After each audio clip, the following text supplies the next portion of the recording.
podcasts you love. From people you trust. This is Twit. Hi, this is Leo Laporte, and this is my Tech Guy podcast. This show originally aired on the Premier Networks on Saturday, February 15th, 2020. This is episode 1669. Enjoy. The Tech Guy podcast comes to you from Twit's LastPass studios. You're focused on security, but are your employees? LastPass can ensure they are by making access and authentication seamless. Visit lastpass.com/twit to learn more. The Tech Guy podcast is brought to you by SimpliSafe. SimpliSafe protects every door, every window, every room with 24/7 professional monitoring. Go to simplisafe.com/twit to save on home security today. And by LastPass. Reused passwords are compromising the security of business worldwide. LastPass will ensure your employees are using passwords securely by generating strong passwords for them and then remembering them. Visit lastpass.com/twit to learn more. Oh my, well, you caught me in my boudoir. Hello. Let me just put on a wrap. Leo, no, you didn't. I'm in an actual professional studio in a broadcast facility, fully clothed. Leo, I don't know what I was thinking. Leo Laporte, the tech guy. It's time to talk. Maybe I thought it would make it more appealing, but no. I'm afraid all you have is a show about technology, computers, the internet, home theater, digital photography, smartphones, smart watches, you know, that kind of thing. Anything with a chip in it. 8888 Ask Leo's the phone number, 888-827-5536. That's toll free on from anywhere in the U.S. or Canada, so you can reach us. And actually, you can reach us around the world because if you have Skype out, you call that toll-free number. It shouldn't cost you anything. 888-827-5536. We have a website. If you hear something on the show and you go, wait a minute, let me write that down, don't take your hands off the wheel, please. I beg of you. I beg of you. Just remember this, techguylabs.com. We have a professional scribe in the background. You hear him writing away? That's James Deruvo. He's writing everything down, and he'll put it on the website. And there's no sign up. It's free. It's not like an additional. I'm not trying to get money out of you or anything. TechGuyLabs.com. I don't need to because we have fine sponsors. TechGuyLabs.com. So everything's there. Phone number's there. Website's also. Chat room's also there on the website. That's kind of a thing that's going on in the background, irc.twit.tv. That's somewhere you can hang out. Did you ever play the HQ Trivia online? Wasn't that all the rage a couple of years ago? They were giving away hundreds of thousands of dollars. You had to answer, how many was it? 12, 10 trivia questions? Made a star out of that guy whose name I no longer remember. You know, the guy with the beard? I really liked him. But I don't know. Scott Rogowski. That's right. Scott Rogowski, who was fired and banished. Not so bright. Not so smart. After he was fired and banished, there was a mutiny. That was in October. Oh, wait a minute. October 2017 was when it launched. So 2.5 years old. Cheaters came in. Copycats emerged. Engineering issues. The co-founder pushed out the other co-founder, and then the co-founder who stayed passed away. Then there was an internal mutiny that tried to get the guy that brought the old co-founder came back, and then they tried to get rid of him. When he caught wind of the plot, organizers of the revolt were fired. By July of last year, downloads were 8% of the previous years. They laid off 20% of the staff. Did you ever play that? It was fun, except you realize pretty quickly that 12 questions, the first 5 are fun and easy, and then it gets really hard. And if you last to the end, despite the fact that it's really hard, there are enough winners, because millions of people were playing at its peak. There were enough winners that you might get 10 cents or something out of the multi-thousands of dollars. And then apparently their last game was kind of a drunken... Their new host, Matt Richards, Scott, I guess, long gone, started drinking. They started swearing. They sprayed champagne. They begged for new jobs. And then that was it. They laid off everybody and they shut down. Apparently they were close to getting purchased, probably for pennies on the dollar, right? I mean, problem is that kind of thing this has happened before in the app universe. Remember OMG Pop? That Pictionary clone they did? It was like, oh man. It was like huge. Everybody was playing it. Hundreds of thousands of downloads in a couple of days. And they were doing so well in 2013 that Zynga came along and bought them for $180 million. Right at the peak. So, good lesson. Don't buy anything at the peak.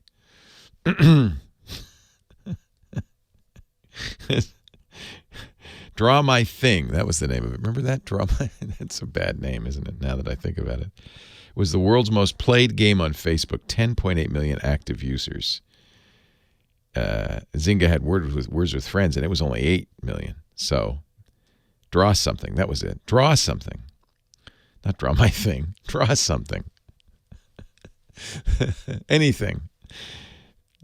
Anyway, that huge game. OMG Pop was lucky enough to get bought at the peak. And then the party's over. And when the party's over in tech, it's pretty goodly over. It's pretty darn over. Amazon. So there was a big Pentagon contract called JEDI to take the Pentagon computer network to the next generation. And Google and Amazon and Microsoft, the three big cloud companies, were bidding on it. It's a $10 billion contract over 10 years. Google dropped out because the employees said, we don't want to do Defense Department work. They said, okay, all right, engineers, what are you going to do? So they dropped out. Microsoft and Amazon battled down to the wire. Microsoft, in a kind of a surprise, won. Everybody thought, oh, Amazon's going to win this one. They've got all they know how to do this stuff. So what do you do when a competitor wins? Well, if it's in the Silicon Valley, you sue. And a federal judge on Thursday blocked the JEDI Cloud contract in response to a lawsuit filed by Amazon. Amazon said the whole thing was rigged because the president hates the Washington Post, which is owned by Jeff Bezos, who also owns Amazon. Anyway, what a tangled web we weave. But they got a restraining order. So that Pentagon has to labor on with its, I guess, cruddy old network. I don't know.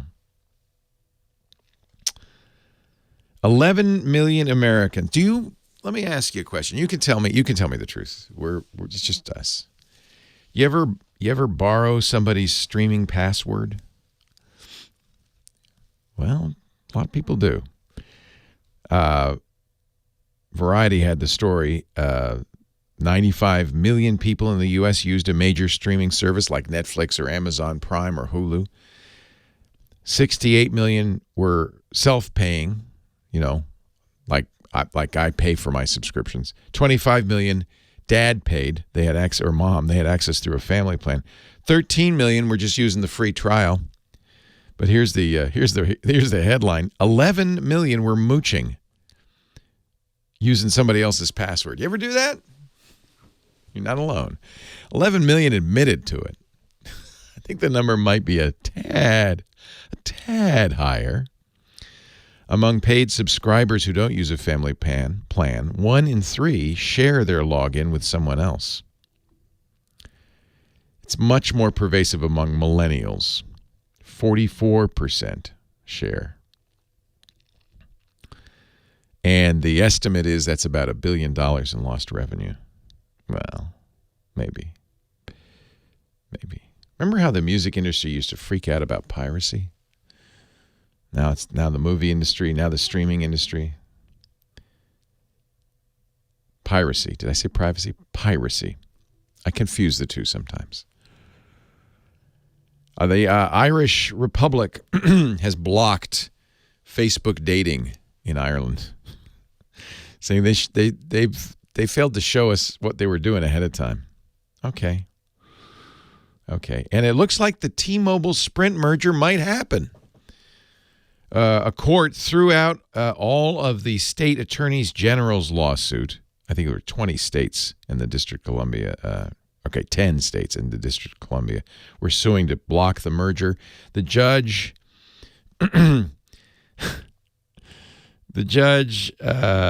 said, nah.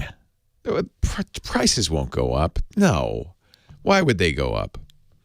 He also said he really liked John Legere, the CEO of T-Mobile. He really thought T-Mobile was going to keep prices down.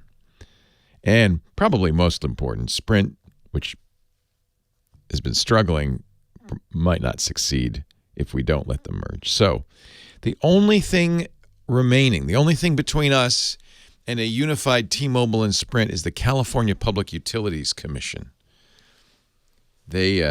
Everybody was worried that, you have 4 cell phone companies already, prices are high. T-Mobile got everybody to lower their prices and offer better plans just by competing. And the thinking is, well, 4 is better than 3. And then T-Mobile said, well, look, we got Dish Network. They're going to start up a new cellular carrier. Oh, I'll believe that when I see it. We're going to start up a new cellular carrier. So there'll be 4. Honestly, I don't think losing Sprint makes that big of a difference. And if you're a Sprint customer, there's hope. There's hope. You'll be able to use T-Mobile's network. So I think the California PUC will step out of the way. My guess. 88. That's a couple of the big stories on the news wire, the tech news wire this week. If you've got something on your mind, why don't you give me a ring? We'll talk about it. 88 Ask Leo is my phone number. 888-827-5536. We're going to go to the phones in just a second. Dr. Mom's going to call us. We're going to talk about the coronavirus. Well, that was the other big story. One of the big computer trade shows, Mobile World Congress, which was coming up in Barcelona, Spain in a few weeks, canceled. I don't think they wanted to, but so many phone companies, LG and Sony, and so many said, we're not going to go. It's too risky. And Mobile World Congress canceled. Is that prudent, or is that, jumping the gun? What? I don't think I'd want to go to a conference around about now. What do you think? 8888 Ask Leo. Scott Wilkinson, home theater guru, coming up at the bottom of the hour, but your calls are next.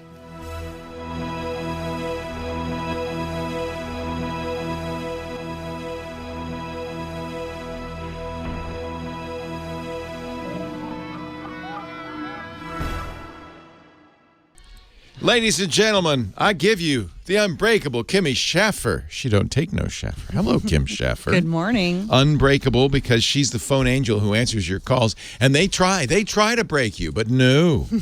No, they don't. They're nice, I think. They're very nice. No, don't. That's silly. No one would try to break you. You're so nice. Oh, thank you. So HQ, I didn't know about that. Isn't that sad? Yeah. Did you play that game? Oh, on occasion. And I even got the alert thing on my phone last night, but I guess I was busy and wasn't paying any attention. But I was just watching some drunken party apparently. Of the video. As they go out of business. This is why just quite hammered. If sometimes people get so upset when a radio or TV personality in the last show and they don't get a last show, they don't get to say goodbye. That's why you don't get a last That's why you don't get a last show.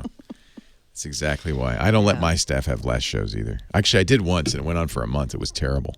The last show went on for a month. Yeah. Well, we announced, okay, the show's going to be terminated, but it's got another month. Uh-huh. And it was sad. Yeah. Well, it's sad. I don't think you should do that. It depends on how you handle things. Just I don't gracefully. think I could do that, and I would like a last show, but it's funny, but I don't want to be the one that's doing that. I will not have a last show. I can almost promise you I've never had a last show.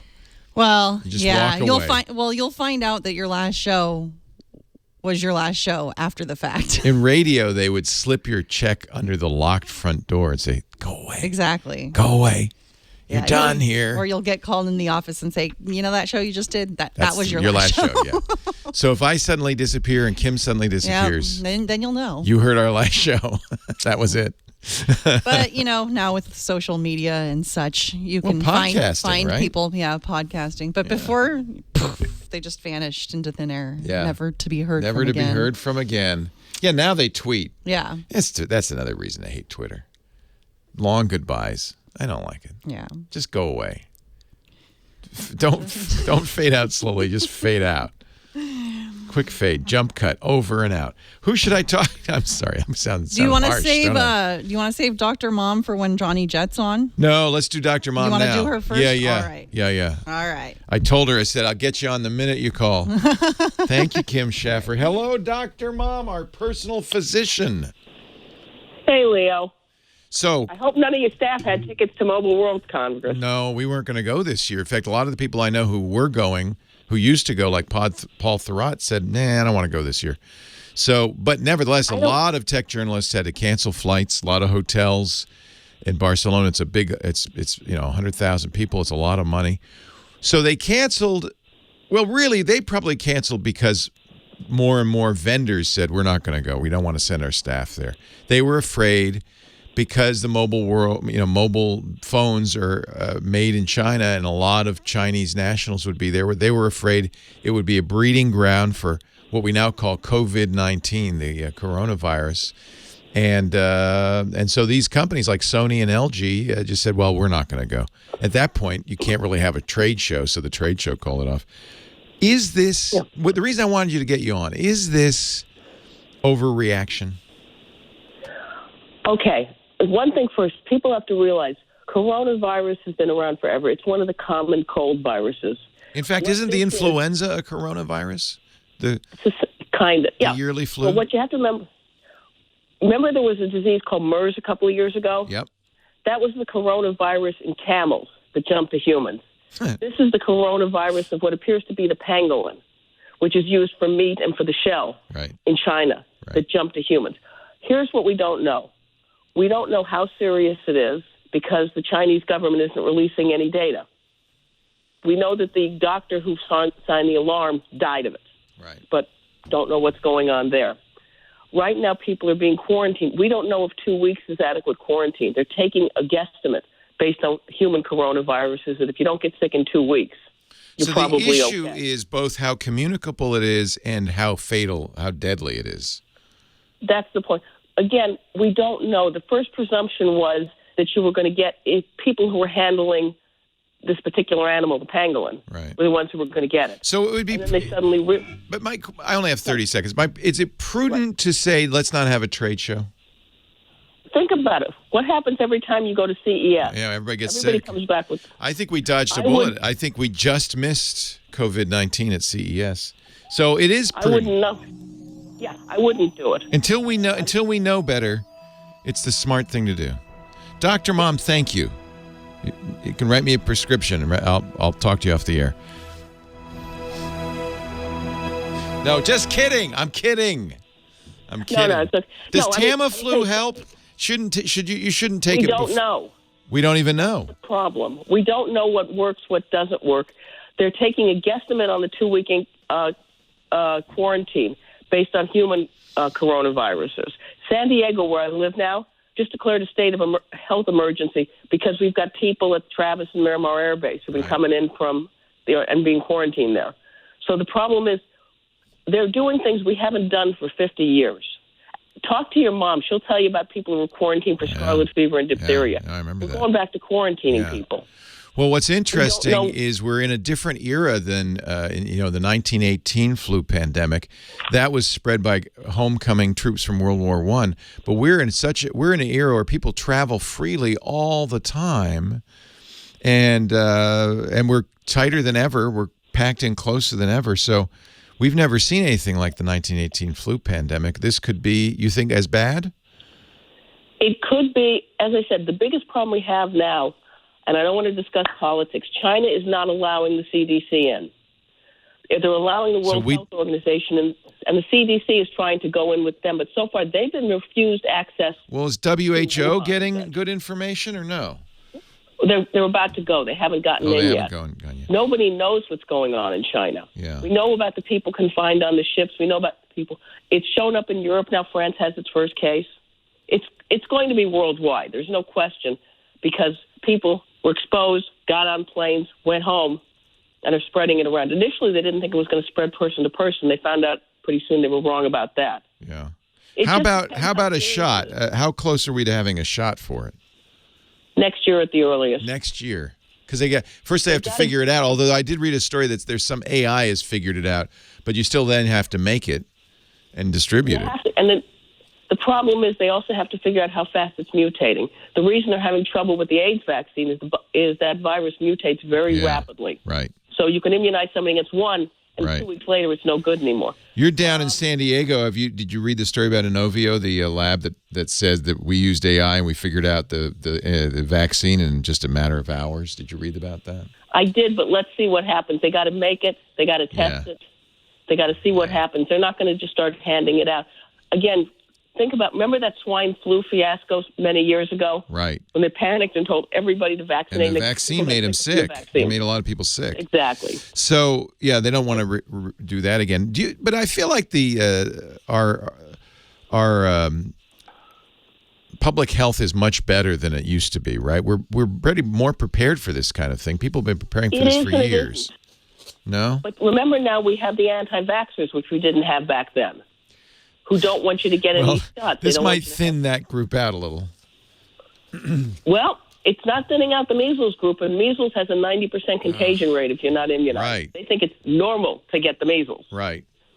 You want to mention the R-naught, they call it, is very high for measles. Do we know what the R-naught is for COVID-19? We don't know that yet, do we? No, that's the problem. When they get into China and they start doing the epidemiology, they'll have a better idea. That's how contagious it is. Yeah.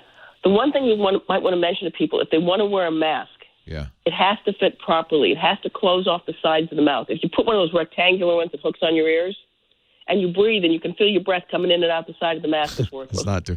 And a mask may be worthless anyway. It doesn't. We're not sure, but it sounded like at least initial reports were that it's too heavy a virus to spread atomized, that you have to touch surfaces and then touch your face. So you wash your hands and don't touch your face. Is maybe even more important. But I'm saying if people want to wear a mask, they got to wear one that fits properly. Yeah. Like the little cup ones. But not an N95. That's too hard to fit. Hey, I got to run. Thank you. Okay. Thank you, Lil. Take care. Okay, bye. Bye-bye. Scott Wilkinson, home theater geek, contributor at techhive.com. Yep. So, how are you? Guess you won't be going great. to Barcelona next week. No, I'm not going to Barcelona. I am going to a conference next week in Palm Springs, so I don't think that's going to be too bad, called the Hollywood Professionals Association, or HPA. How fun. And that's going to be really fun. I'm going to report about that to you next week. They're going to do things like they're going to make an entire movie in a day. Yeah. And there's going to be lots of news about 4K, about 8K, about high dynamic range, about high frame rate. What are the Hollywood professionals doing with all of these newer technologies today? And how will that affect what we as consumers see and experience? That sounds like a great conference. I hope you'll. So it's going to be a back to great us. conference. Yeah. So I'm going to do that next week. This week, unfortunately, I have some sad news. The Apollo disc vinyl mastering facility in Banning, California, went up in smoke. Oh no!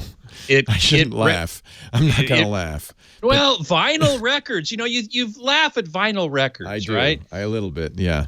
But they have been increasing in sales every year for the last over a decade. Now, they only represent 4% of U.S. music sales, but they've been growing by 14% a year. It's a thing. Vinyl records, even millennials and youngsters, are buying turntables and vinyl records. And this company, Apollo, represented 75% of the lacquer master business. And what that means is They made the master onto which the music was etched, and then that was turned into what's called the stamper, and vinyl records were stamped off of that. And they represented 75% of that market. The only other company in the world that does that is in Japan, called MDC. So this is bad news. Yeah. It's bad news for the vinyl records, industry. Yeah, if you like records. Now, interestingly, companies that actually make vinyl records have a stockpile, right? They bought a bunch of these, and so they're going to be okay for this year. But the question is, what's going to happen next year? Vinyl records could become very expensive, and they're already very expensive.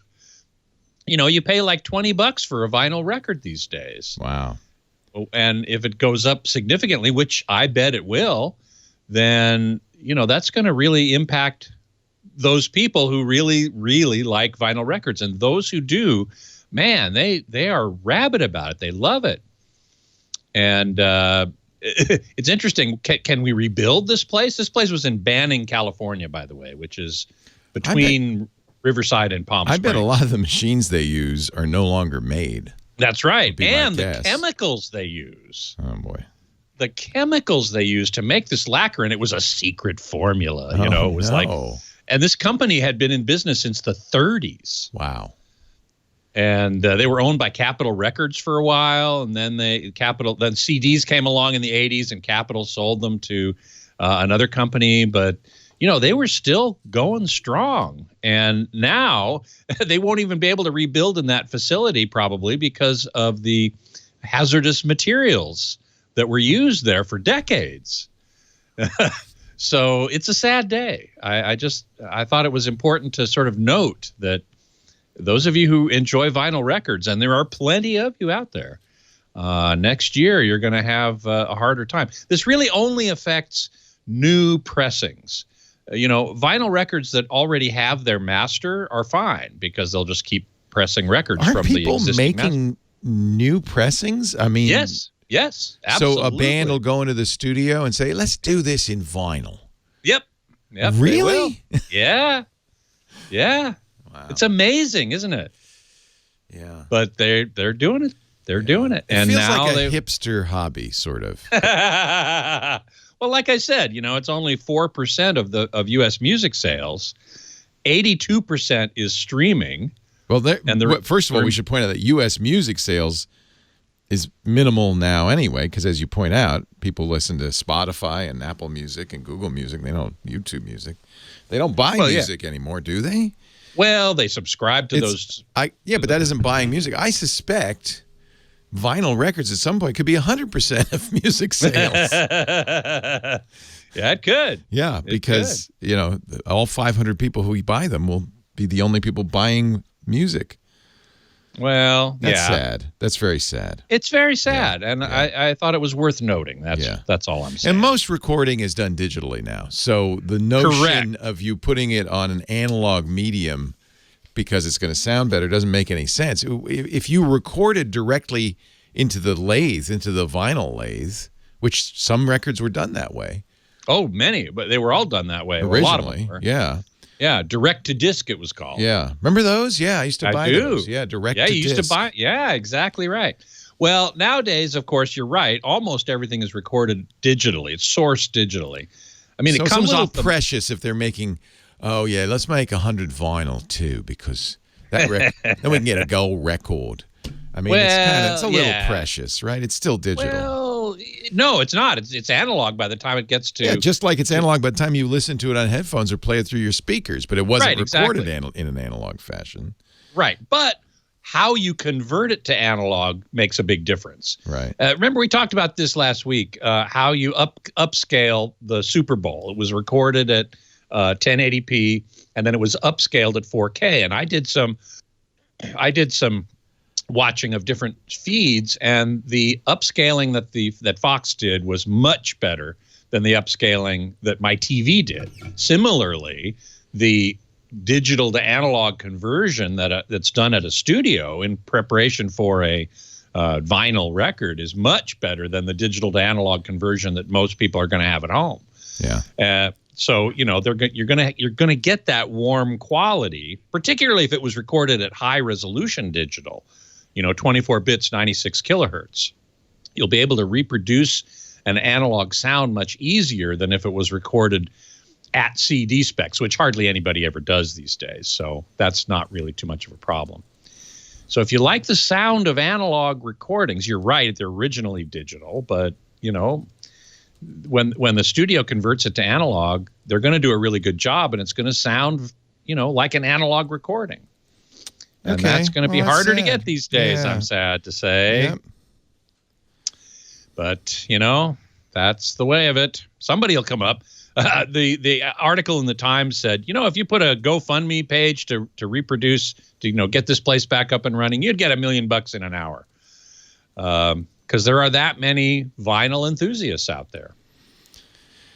So, well, it's a sad story, but sad, but I'm an old man. I'm starting to see a lot of this stuff fade away. That's what happens. Mm-hmm. Well, I was even more saddened by the big fire at the Universal Studio Archives, where they lost a lot of masters. Oh, man, that was really Universal tragic. Music Group. Oh, and Universal right. covered it up.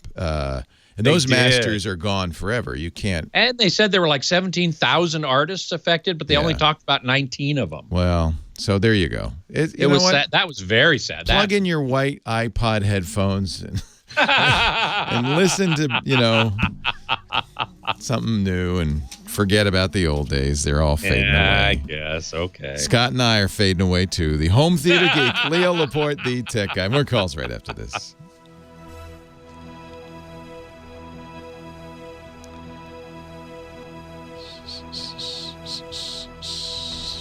Thank you, Scotty. You want to stick around and do your thing? Yeah, good. Happy to.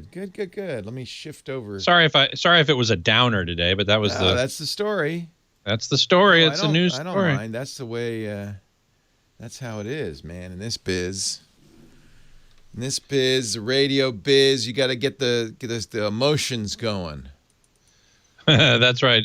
Retro G Goodwill has a vinyl section. That's right. They do. Oh yeah, there's a lot of vinyl out there. All the people like me who sold their. I still have boxes and boxes of vinyl that I haven't listened to in decades. Yeah, I'm probably going to take those down to Amoeba Records and try and get something out of them. Amoeba. Yeah. Did you know about Amoeba Records? Oh, it's a great record store in Hollywood. I used to work at a tower competitor called Odyssey that went out of business. I worked in the record business in Santa Cruz. Yeah. Yeah, in Santa Cruz, Odyssey Records, Odyssey Books. The Odyssey was it the Odyssey bookstore? There was Odyssey Records. There might have Odyssey been a bookstore. Records. No, that's what it was. Yeah, that's what it was. Yeah, and Mike B. Vinylgeddon. Vinylgeddon. I love that. Dr. Mom, Grandma, I'm still sad they lost the original soundtrack for Fantasia. Did they? I hadn't heard that. That would be super sad. That was, I think that was Philadelphia Philharmonic. No. I can't remember which orchestra was there. Under Toscanini. My grandfather was in the movie Fantasia. He didn't play on the soundtrack, but he was in the LA Philharmonic at that time. And I don't know if you remember Fantasia, the movie. Oh, yeah. You remember in between the cartoons, they had silhouettes of an orchestra. They had an orchestra. Right, Stokowski. And silhouettes. Yep. And my grandfather was one of those silhouettes because they used the LA Phil. Yeah. They used the LA Phil as the on-camera orchestra. And so my grandfather was one of those silhouettes. I have no idea which one he was, but weird coinkydink. We all went to the San Francisco Symphony last night.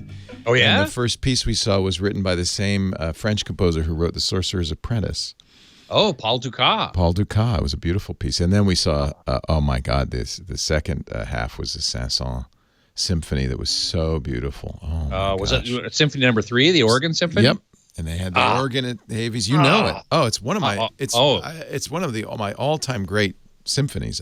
Absolutely. I couldn't agree more. And we were in the front row. We had such good seats. Really? Yeah, thank you to Jammer B. John is a big fan. He buys as soon as they go day of sale, he'll buy front row seats because apparently they don't put those in the subscriber pile. Really? So it's not a season ticket? No, he just buys when he wants to see something. He loves that song, I guess. Oh, that Sanson Symphony is. That song's beautiful. I've heard it at Disney Hall. Oh, it's gorgeous. And it was front amazing. Row. Although because we were in the front row, the violins were a little. The mix of the violins was a little bright. Yeah, it's like whoa, and you're craning your neck probably up to see him. Not too bad. It was beautiful. It sounded so good, and the organ sounded so good. Oh man! Oh, that you're exactly right. It's one of my very favorite pieces of all time.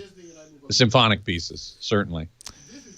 Wow. Well, great. I'm so glad you heard it. And Paul really Dukas, what was the Dukas that you heard? What was the name of the Dukas? What? La Paris? Yeah. Oh, La Paris. Oh my God. Scott the fanfare knows it. From that. From the that fanfare piece. At the beginning. That's right. You would know it because it's all brass at the beginning. It's all brass. Yeah, of course you would know it. Oh, geez. That is one of my favorite pieces to play. Oh, man. I'm sad. We should have invited you. Yeah, it's quite amazing. That was actually a great piece. Then they did a modern tango that I didn't like that much. But hey, I got to run. You going to stick around for the top? Sure. 8888 Ask Leo. That's the phone number. Steve's in Anaheim. Our next call. Hi, Steve. Hello, Lee. Yeah, thanks for hanging on. Thank you. My question is simply for us iTunes users that have PCs, not Macs. Yeah. We have an iPhone. I feel for you, dude.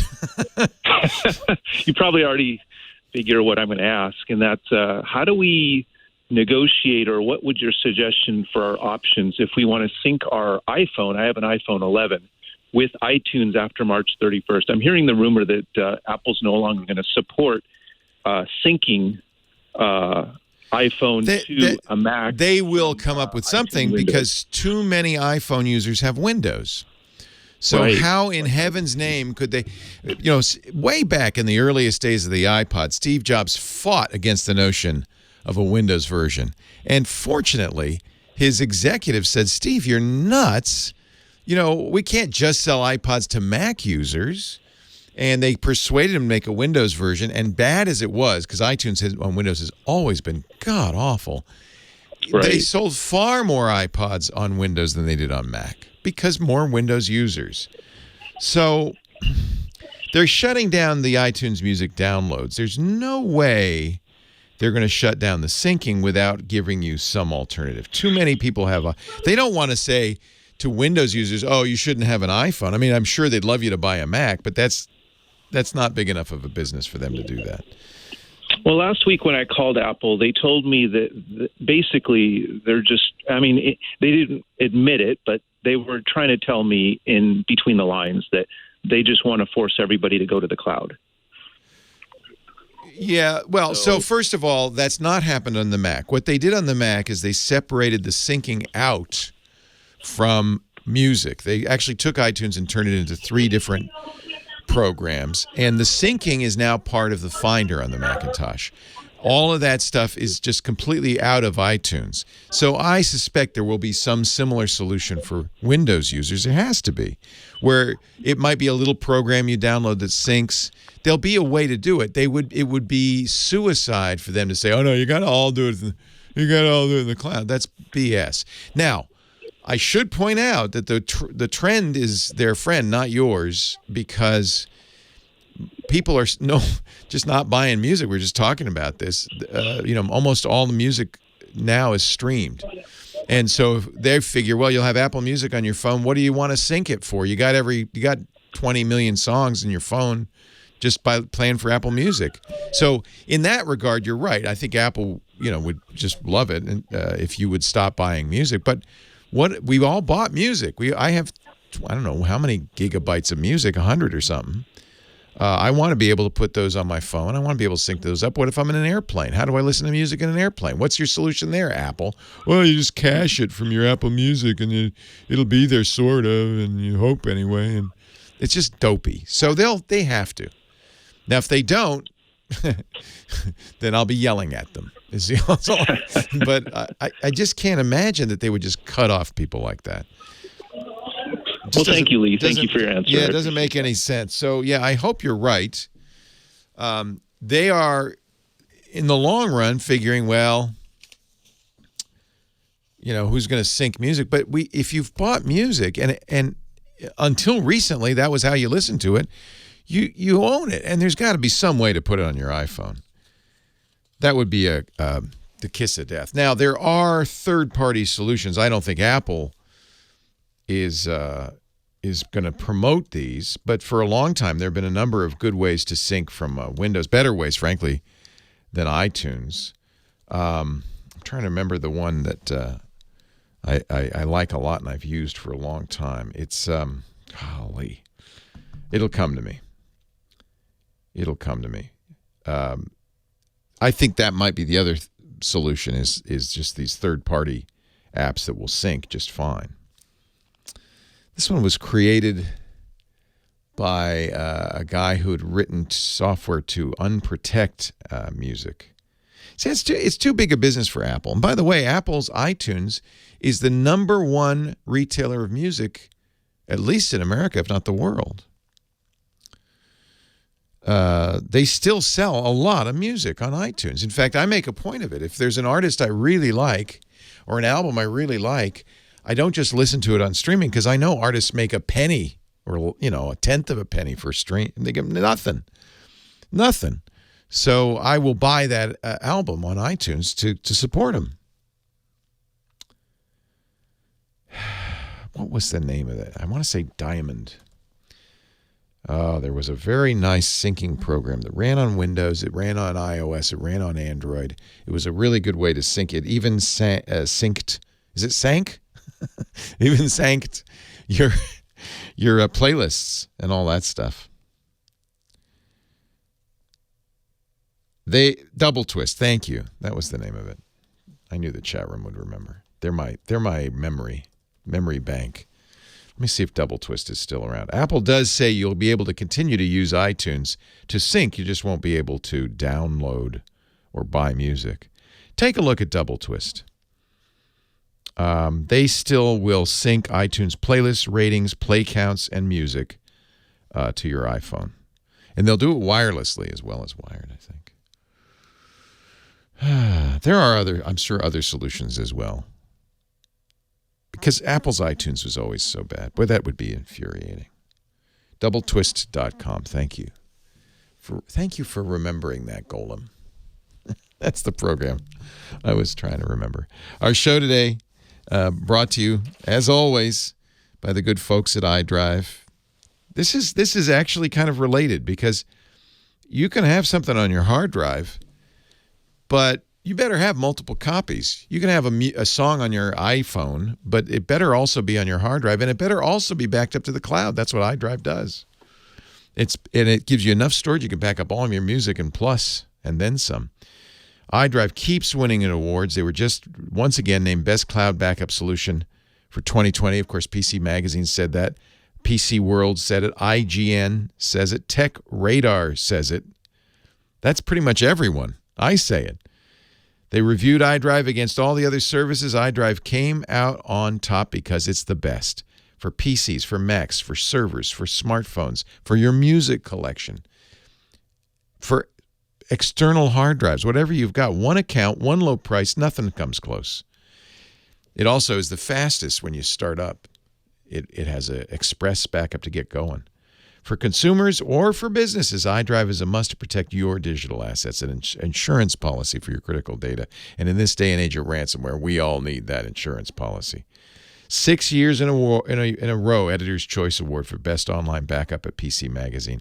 Plans start at less than $6 a month, but I'm going to make it so that I'm going to make an offer you can't refuse. 90% off for the first year. 90% off. It's practically free for the first year, but you have to go to iDrive.com and use my name, Leo, so they know you heard it here. This is a limited time offer, so get going to iDrive.com. This is the best, and it's a lot less. 90% off for the first year. Anybody in the chat room still using Double Twist? Because I used that for a long time to synchronize my iTunes playlists. I think that's a good solution.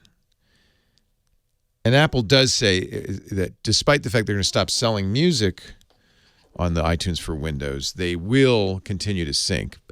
I would get out of the iTunes ecosystem if you can. Honestly, it's terrible. Line 4, Randy, Laguna Woods, California. Hi, Randy. Hello. How you doing, Leo? I'm great. How are you? I'm well, thank you. I just had a very basic, simple question to ask you, maybe for all you people out there that are kind of new to technology, may not know.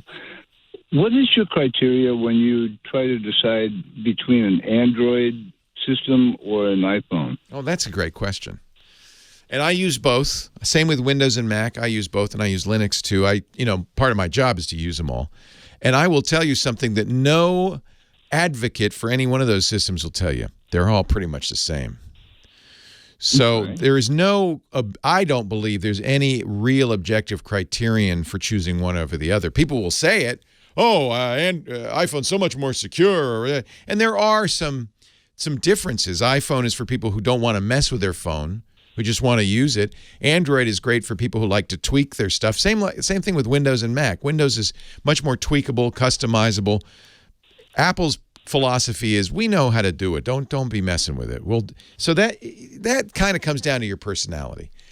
They're all roughly the same, with the same set of applications, the same set of capabilities. It comes down to you and your personal choice, what you feel more comfortable in. Either one's going to be fine. Leo Laporte, the tech guy.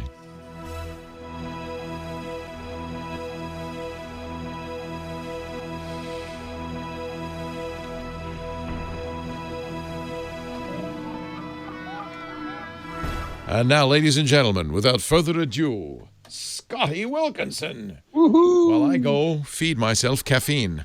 Oh, yes, please go get some caffeine. Dose yourself up there. Hey, everybody. Good to see you. I've been chatting with Dr. Mom Grandma about Fantasia, and she hipped me to something I sort of didn't know, which was that the music was re-recorded in the 80s, that apparently the original tapes degraded significantly over time. And I'm bummed that Disney didn't take more care to store them in a way that would minimize that, because it's possible. You don't have to have degraded tapes if you store them properly. Low humidity, right temperature, so on and so forth. But apparently they didn't, and those tapes degraded past the point of no return. So they re-recorded the whole score in the 1980s. So that's what you hear on Fantasia now. I guess when they must have released it on DVD or something, and they probably used that new recording. But interestingly, they had the new orchestra, the new conductor had to match what Stokowski did in the original 1939, so that the music synced up with the animation that was already existing. So I thought that was pretty interesting. Thanks, Dr. Mom. Let's see. Yes, Lawn Dog. I didn't say the address of the Apollo mastering facility in Banning, but you told me where it was. That's right. Not that I want to go there. One thing I didn't mention was the LA Times article. Started with a business owner across the street from that facility. And he said during the fire, all this black goo was raining down on his car and on his business and stuff. And, oh, man, that must have just been horrible. How do you clean that lacquer stuff from off your car? Ew. Yikes. I'm not sure, Lawn Dog. I'm coming out to the desert next week. I'm coming out, as I said, to HPA, and that's in Rancho Mirage. I'm not sure I'll go by I could stop by in Riverside, or in Banning, rather. Not sure I want to do that. It'd be too sad. Not that I'm a big vinyl fan. I'm not. I personally, I understand why people really like it. I prefer digital myself. I prefer accurate and clean and no pops or scratches. And I don't like having to deal with vinyl records and keeping them clean and, so on and so forth. I'm a big digital music fan. I prefer it, actually. But there are those who are very, very strong adherents to vinyl records, and they have thousands of discs. Michael Fremer, the editor of Analog Planet, longtime friend of mine, has many thousands of vinyl records. And he swears by them, and more power to him and those who like them. And this, I really thought this was an important story because of that. Because whereas CD sales are in decline, vinyl sales are in ascendance. And even though they still don't represent very much of the music market, they increase in sales every year. So that's what I thought anyway. So let's see here. Yes, Stokowski conducted the original Fantasia. Every time I see Fantasia, I keep looking to see if I can see my grandfather, but they're in silhouette, so there's no way I can do that. But man, I did love that movie. First time I saw it, every time I've seen it, I really loved that movie. My mom remembers. She told stories of when my grandfather was in the LA Phil. As a kid, she would go to rehearsals at the Hollywood Bowl in the summer. And I thought, wow, that was so cool. That was just really cool. Yes, Loquacious thought that was significant as well, yes. Friendly Manitoba, when am I coming back to Canada? I don't know. I don't know. Scooter X, it's on Disney Plus, and it looks great. I haven't subscribed to Disney Plus yet. I have subscribed to CBS All Access so I can watch Picard. That's the main reason. But I don't want to see. This is the problem I see with streaming services in general. It's becoming so balkanized that if you want to see Fantasia, you got to subscribe to Disney Plus and whatever else is on Disney Plus. And there's a lot on Disney Plus. I might actually subscribe to that because, all of Marvel is on there. I think The Simpsons is on there. There's a bunch of stuff that's now only on Disney Plus and some good stuff. So I'll probably subscribe to that. But let's see. Mike B. Let's bring back 8-track. Oh, I'm sorry, but the 8-track factory in Van Nuys burned to the ground 43 years ago. Yeah. No, there's fidelity and then there's fidelity. And vinyl, you can make an argument for fidelity on vinyl, but you cannot make an argument for fidelity on 8-track. No. I'm sorry or to cassette. say. Apparently, there's still a big cassette business. There is. There's even a reel-to-reel business. Audiophiles, some serious audiophiles still have reel-to-reel tape decks and tape.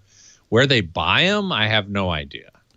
I honestly don't know. I think it's old tape. It's probably far old, right? smaller market than vinyl. Even vinyl's only, as I said, 4% of the music these days, and cassette.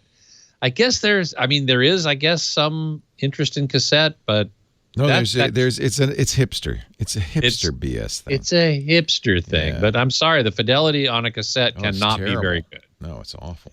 It's just not good, even with Dolby noise reduction, which did make a big difference. Oh yeah, but I mean, really, but it was pretty ham-handed too. Yeah, that's true. It wasn't digital, that's for sure. Well, and that's why the hipsters like it, I guess. Yeah. Anything analog, tube amps. There's still a bit brisk market in Edison cylinders out there. Yeah. Mary had a little lamb. Its fleece was white as snow. Twisted Mister says a properly calibrated Nakamichi Dragon can sound really, really good. And Key 43 OTM says you can use a pencil to rewind cassettes. I remember doing that. That was super cool.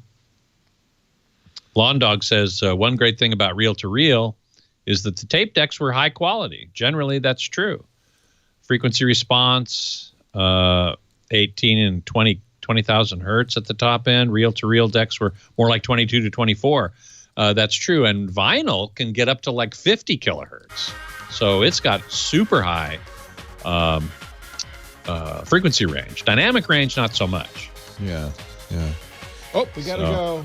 Got to go. Thank you, sir. Have a good one. See you next week. Oh, my. Hello. Hey. How are you today? Leo Laporte here. The tech guy. Time to talk computers, the internet, home theater, digital photography, smartphones, smartwatches. 8888 Ask Leo. The phone number 888-827-5536. Toll free from anywhere in the U.S. or Canada. 8888 Ask Leo. Speaking of phones, Samsung had a little event on Tuesday. Did you hear about it? They announced the new Samsung S20 phones, the S20, S20 Plus, and S20, what is it, Pro, Ultra, whatever. 3 models, starting at $1,000, ending at $1,500. And a lot of wonderful things. I'm just so burned out on getting the latest, greatest thing. I'm going to let my colleague, Jason Howell, buy the S20. Well, I'll buy it, but he'll use it and give us his review of that, the S20 Ultra. I don't.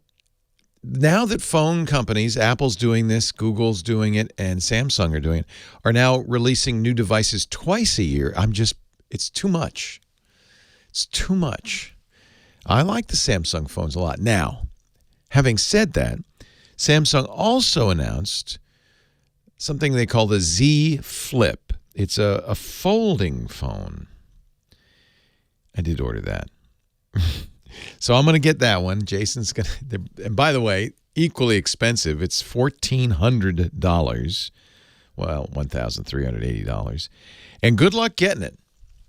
They said, it'll go on sale Valentine's Day, 12:01, midnight, Valentine's Day. You can order it. So I went right online. Well, I figured midnight probably was 9 p.m. Pacific, and it was the case. So I was able to order it 9:08 Pacific. And I went to Best Buy. I figured, well, Best Buy will have the largest selection. Ordered it, and they said, coming soon. What? Are they sold out already? Apparently, they had a very small number of handsets that only stores in the big cities, L.A., Chicago, New York, not even San Francisco, Atlanta, had any supply at all. And in most cases, it was like 5 or 6. It was a small number. So don't get too excited. Mike Heiss is saying he's in London. He's saying they had the Z Flip, or in London they call it the Z Flip, in stores. But how many did they have, Mike? And did you try to buy it? I ordered it, and I'm still waiting. It says I ordered from Best Buy. I figured, well, they're going to have the best selection. And as I said, 8 minutes into the shopping window, they were already sold out. Or maybe they just didn't have any to begin with. That's what I'm thinking. Could it be that popular? No, not at that price. Folds in half. So there's 2 things you can do with folding phones. One is you can make them normal size, and then they unfold to be a tablet size. That's what the Galaxy Fold does. You remember that one? They had to pull it back because it was breaking so fast. And then there's some other companies that make these. Huawei makes actually a kind of a nice looking trifold. It's like a wallet. One side opens and the other side opens, and you get an even bigger screen. That's one style, a regular size phone that turns into a tablet. The other style is a phone that starts the size of like a pocket handkerchief and opens up to a normal size. And that's what the Z Flip is. Samsung is rumored to be doing an update to the Galaxy Fold. They're turned into a tablet phone. But this is a phone that starts small and turns into a normal 6.7-inch phone, an Android phone. I think it's intriguing. Now, the problem all the folding screens have had up to now, even I feel bad for Motorola. They released their folding Razr 1 week before Samsung to horrific reviews. They even said some creasing and bubbling and bending of the screen is to be expected. It's like, well, that doesn't sound so good. These screens are soft OLED plastic. They're easily scratched, and they don't seem very durable. Samsung made this one, the Z Flip, out of glass, they say. Now, I don't know if it's glass. Probably is glass over a plastic OLED. So it's a very thin layer of bendable glass. It has to be thin to be bendable. And I don't know exactly the manufacturing process. But it seems to be more like a regular phone. You could still see a crease, slight crease. That's okay. Because one of the things that looks kind of neat, it's like a little miniature, like a Smurf laptop, little tiny Barbie laptop. You could tilt the back side up and it'll sit flat. So you can, and right now there's not a lot of programs that take advantage of it. The camera does. It'll put the controls on the bottom half and the screen on the top half. Apparently YouTube does. It can put the video on the top half and commenting on the bottom half. But I imagine more will do that. This is actually a feature Google started building into Android when they thought, I think folding phones are coming. The phone can sense that it's being folded and put different contents on different halves of the screen. Anyway, I thought I'd get it because it looks like the first folding phone that might have any possible promise, and I thought I owed it to you. In fact, I really hoped I would be able to get it before the show today, but it was not to be. There are a few YouTubers who have them, as usual. Now, it's really funny how YouTubers have become the flavor of the month. They get the review units. That's fine. I don't like getting review units, as some of you may know. I like to buy phones because then I feel your pain. That $1,380, that came right out of my pocket. I feel that. And that's got to be part of the review. I think if a reviewer doesn't have any skin in the game, if they didn't have to buy the phone and they have to send it back in 2 weeks, what kind of review is that? You got to spend real money for it, and then you got to use it. It's got to be your phone for a while before you can really say, and this is good, especially a folding phone. You're not going to know in the first few days whether that thing's any good. You got to fold it, unfold it, fold it, unfold it. You got to use it for a while, maybe, a month or two. And really, the test will be, well, how does it look after a year or two? I don't know. We'll see. We'll find out. I think people do want I think, honestly, more than, I don't know, you tell me, which do you prefer? The idea of a kind of a thick but roughly normal size phone that unfolds to an 8-inch tablet? Or do you want a phone that's smaller, that's more pocketable? You can throw in your purse or your shirt pocket, tiny little thing that opens up to normal size. See, to me, that's more interesting. I feel like that's maybe what people would like, a smaller phone that gets bigger. Of course, we've had it for a long time, haven't we? It's nothing new. That's how phones used to be. I had a Moto, a StarTAC. Remember that? It was like the Star Trek phone. The communicator, you'd flip it open. And there was nothing more satisfying than slamming it shut to end a call, right? That's something we lost with smartphones. I was reading in the newspaper about how the president got annoyed when talking to Boris Johnson, the Prime Minister of England, and slammed the phone down. I thought, well, that's clearly a desk phone, right? You can't slam you wouldn't want to slam a cell phone down. But flipping it down, that's kind of, that's it. I'm done. That would be satisfying. I don't know if I'm going to dare do it with this thing. I have a feeling this might be just a tiny bit fragile. But it is fun to slam a phone down, isn't it? I'm done with you. Leo Laporte, the tech guy. More calls right after this.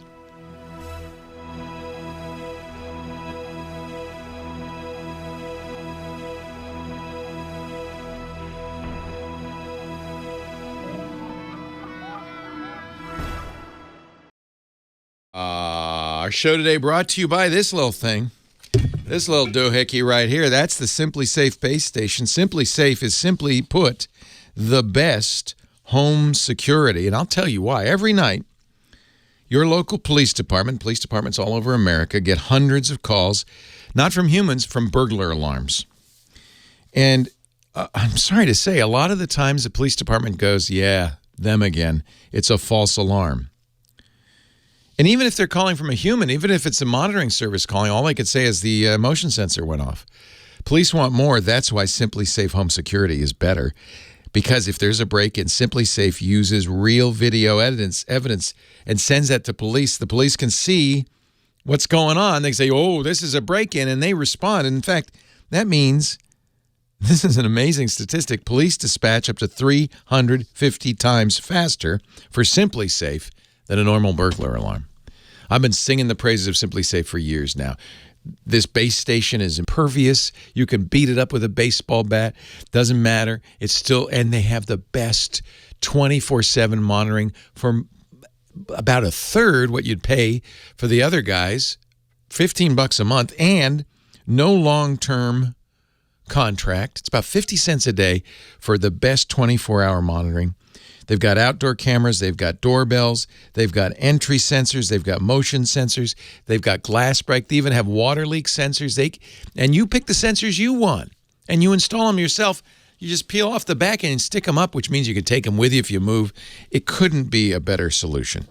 Protect your home, not just from burglars, but from fire, from water damage, and protect your family from carbon monoxide poisoning. That's a serious one.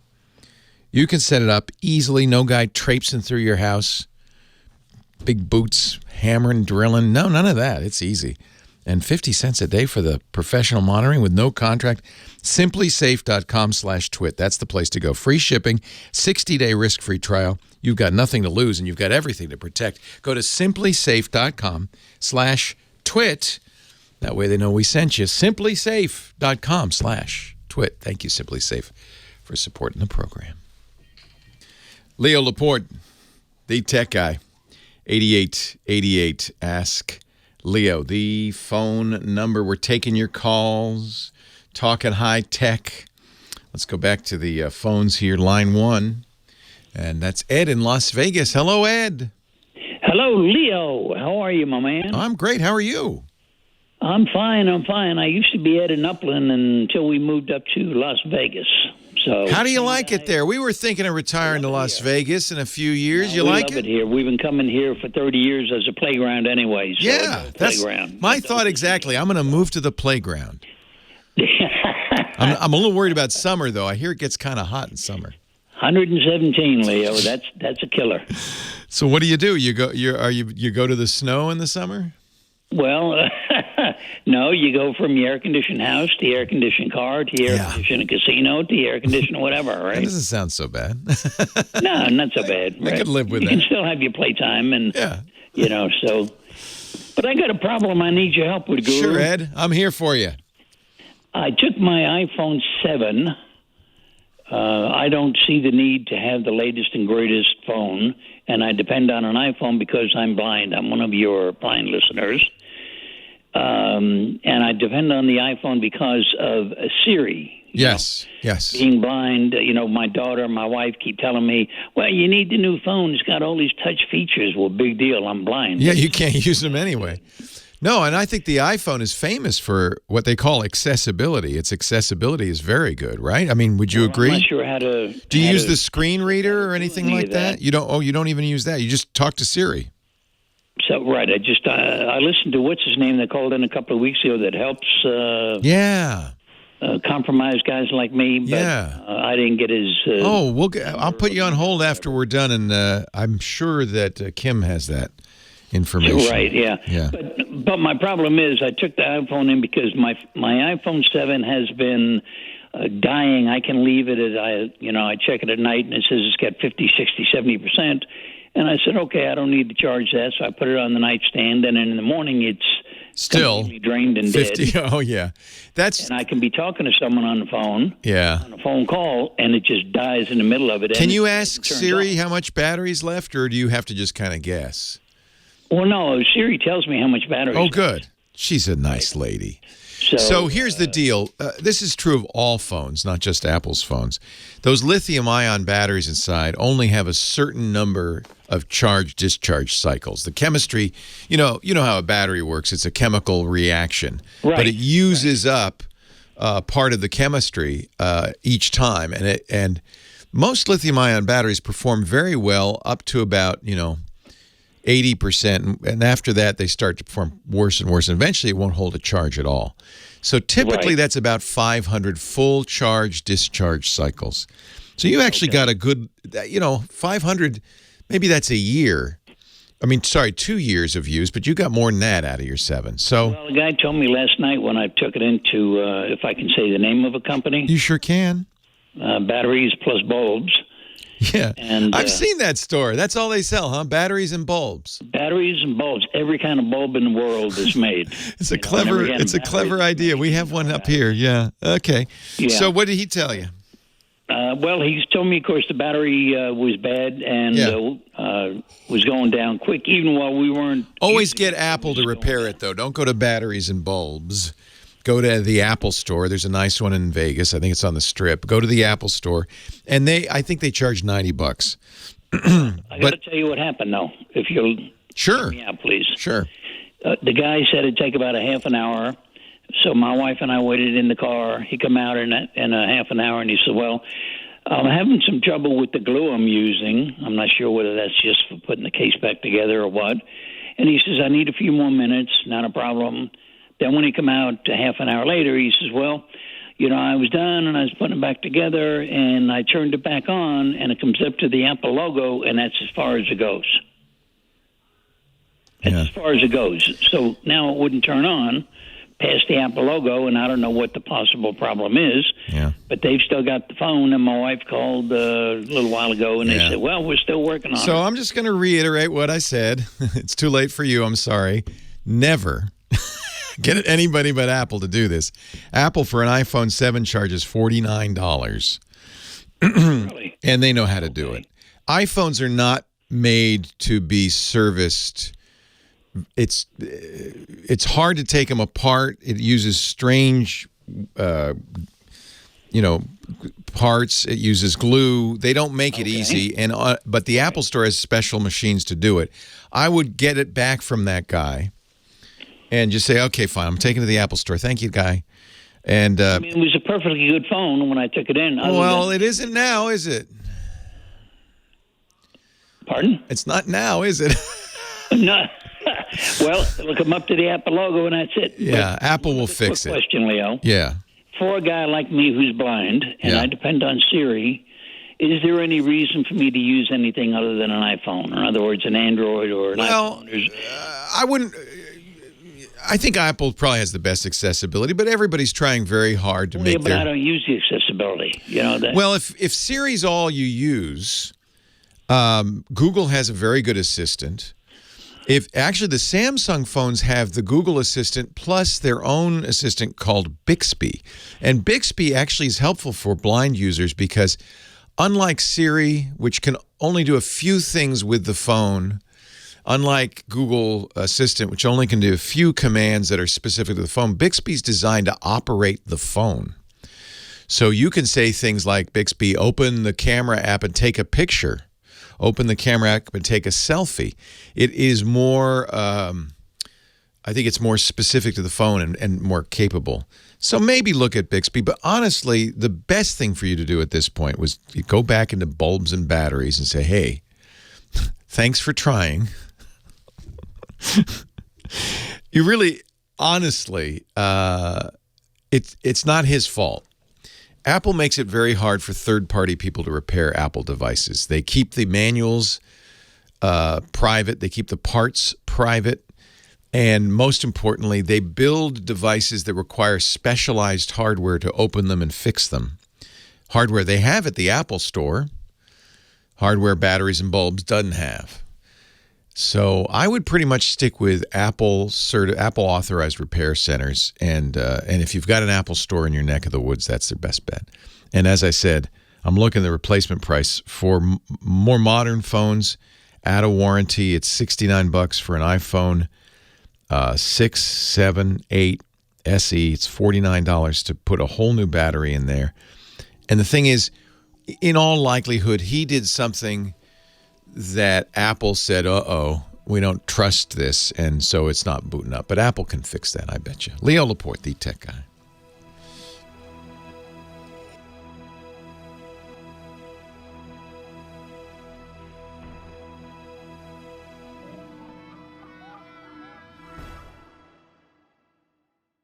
He's been everywhere, man. He's breathing the mountain air, man. He's our Johnny Jet, our guru, our travel guy from JohnnyJet.com. Joins us every week to talk travel. We all saw the viral video. Woman in an airplane reclines her seat. Guy in the last row, he can't recline. He can't move. He starts punching her seat, punching and punching. She sues him. Johnny, should you recline? Well, I think there's more to that video than what it shows, and I would love to hear from their seatmates. But no matter what the woman said to him or did, there's no way that he should have reacted the way he did. I mean, that dude should have been dragged off the plane, and he's lucky I wasn't sitting there.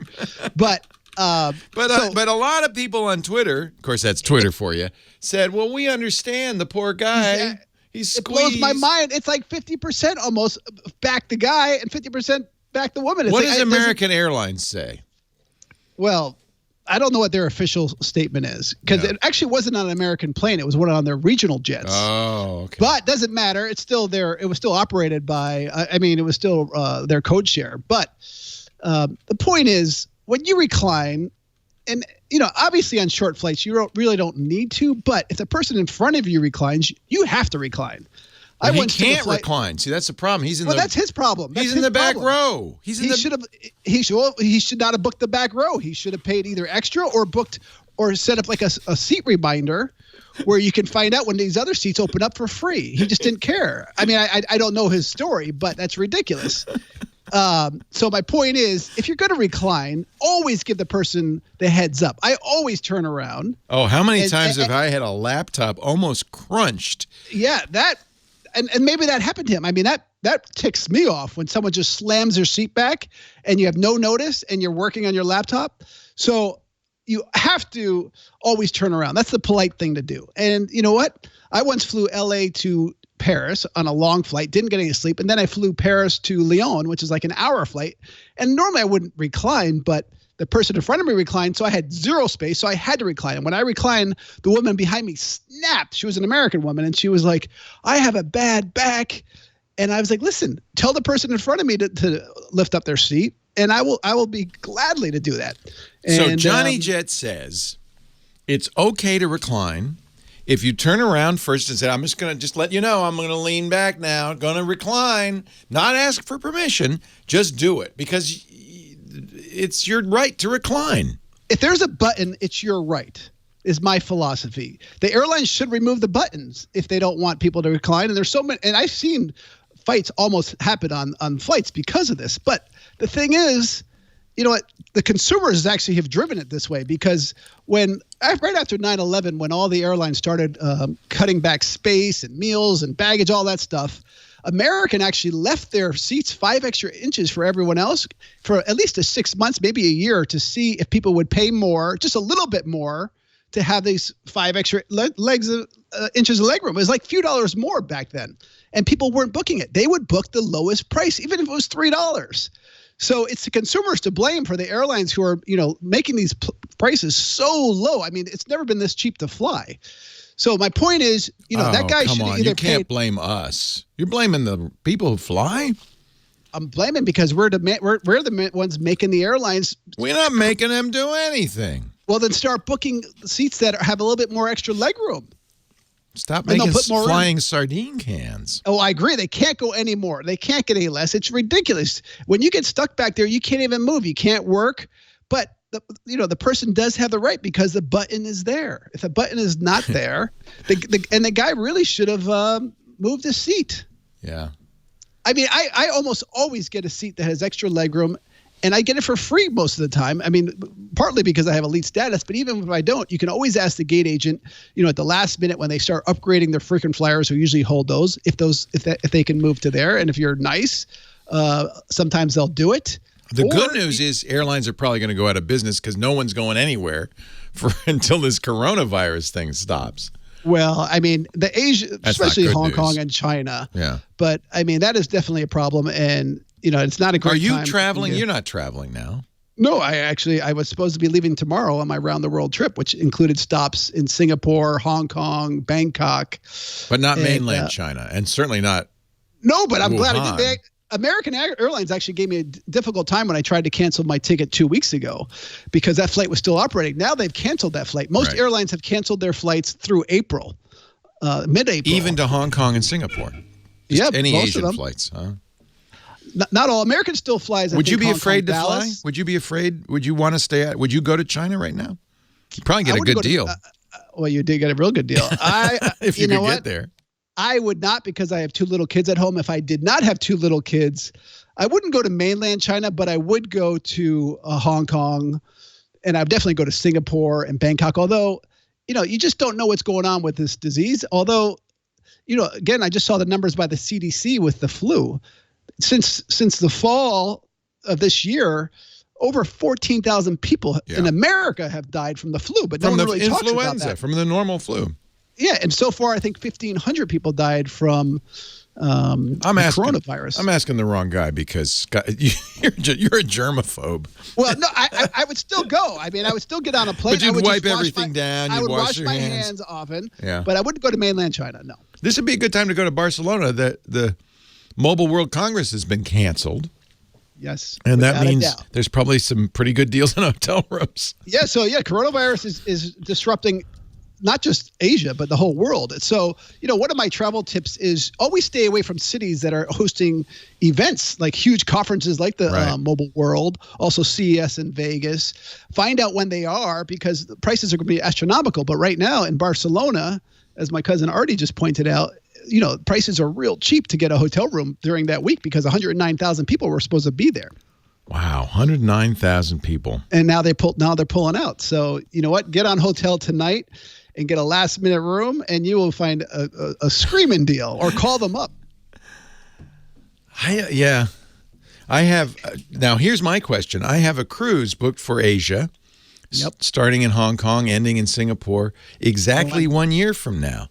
Okay, well, you're okay. Well, it won't be coronavirus, but you know what? That's flu season. I wonder if it's a bad time to go to Asia as January.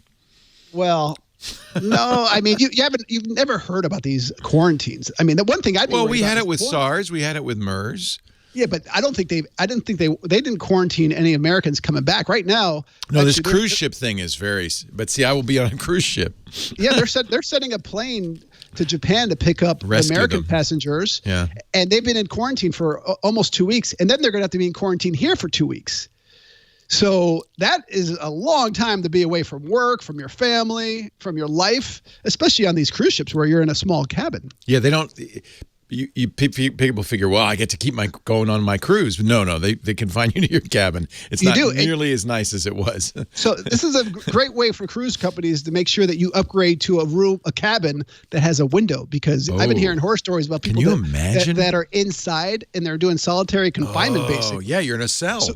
So that's why you should pay extra for a window, and you should also pay extra for your legroom on your seat.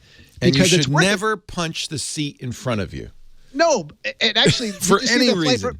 There was a flight this week from San Francisco to London that was quarantined for a little bit because one passenger on the plane they thought had coronavirus, so they held everyone up for a little bit. I'm gonna stay home for a little while. I think. No, people should get out and see the world, but I'm just saying, pay extra and plan ahead. Bring water, bring snacks, and what do you know what? I bring wipes too. Bring sanitary. Without a doubt. You wipe down. You said the most germ-laden thing is the handle on the overhead luggage bin. That's one of them. Yep. And in the hotel room is the remote control. Wipe it all down. The telephone. Wipe it all down. Real quick, I have a friend who used to always bring like a plastic bag to put the remote control of the hotel in there. and he never got sick. Ladies and gentlemen, Johnny Jet. JohnnyJet.com, at Johnny Jet on the Twitter. He never got sick. No, so she was in Vegas, and so she forgot the plastic bag, and she didn't. There was no shower cap in the bathroom to use because she'd wrap it in that. So you know what she did? What? She went to the mini bar. Yeah. And she used a condom. Sure. They're exactly the right size. And guess what? What? She forgot to take it off. Imagine the maid the next day. Oh, the maids seem worse. Trust me. Oh man, talking about the maids. The maids should have a shout out for working maids today. in Las Vegas. The day after Valentine's Day, they should get a raise. I always leave a big tip. Lisa gets mad at me because she always leaves like $10. I'll leave $10. $10 is a lot. I know. I'll leave 20. I feel bad. Wow, and we're not even messy. We clean up. I usually leave $5. I go through the whole room, throw everything in the trash. But you put your tip. I put my tip under the pillow because pillow. Because in Vegas, the minibar staff will come in to check the minibar. If they see $10 or whatever, they see $1, they're going to snag it. So you put it under the because a maid will see that for sure. Exactly. You're so smart, Johnny Jet. Okay. Well. So yeah, I mean, I don't know. It's January 4th, 2021. Hong Kong. It goes to the Philippines. It goes to Taiwan. It goes to Vietnam. Listen, it goes to Singapore. I would not cancel yet. Well, you already paid for it, so I don't know. They're not even going to offer it back. So I'll wait. You're going to be fine. I'll wait till they ban it. Although you never know because the cruise companies, if it's going to be bad, the cruise companies will pull out. They just pulled out for the next couple of months, and they're actually sending those ships. Royal Caribbean sending their ship to Australia for the firefighters, go somewhere which is else. awesome. Oh, that's great. And California. So the firefighters can go on the rock climbing wall and the zip line and the bumper cars. That's awesome. If there's going to be anything like it is this year, the cruise companies will pull out. So you have nothing to worry. No, I'm not worried. I'm very healthy. I never get sick. And I always get my flu shot.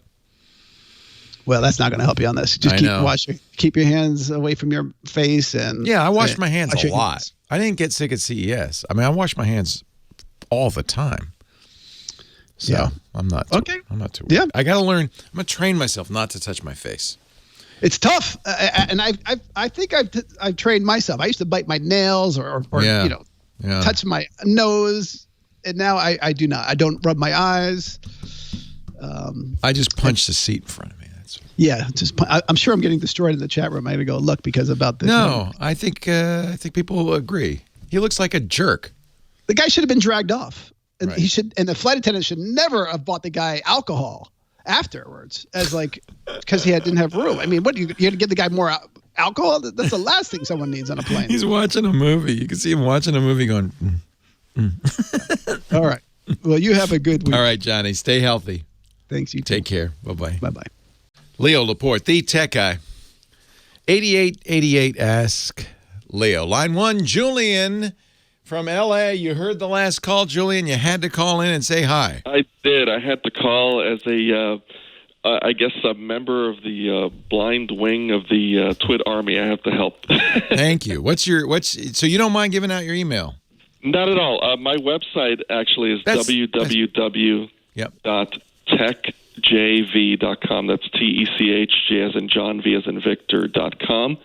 That's all you need to give out. The email's there and all that stuff. Yeah, the email, phone number's there. Yeah. So I wanted to help out in that respect, and also just to kind of put the message out there that Siri and these assistants are great, but there's so much more that one can do. I mean, if you went and bought an iPhone, that could be doing so much more for you if you just take the time to learn about the accessibility features in that phone.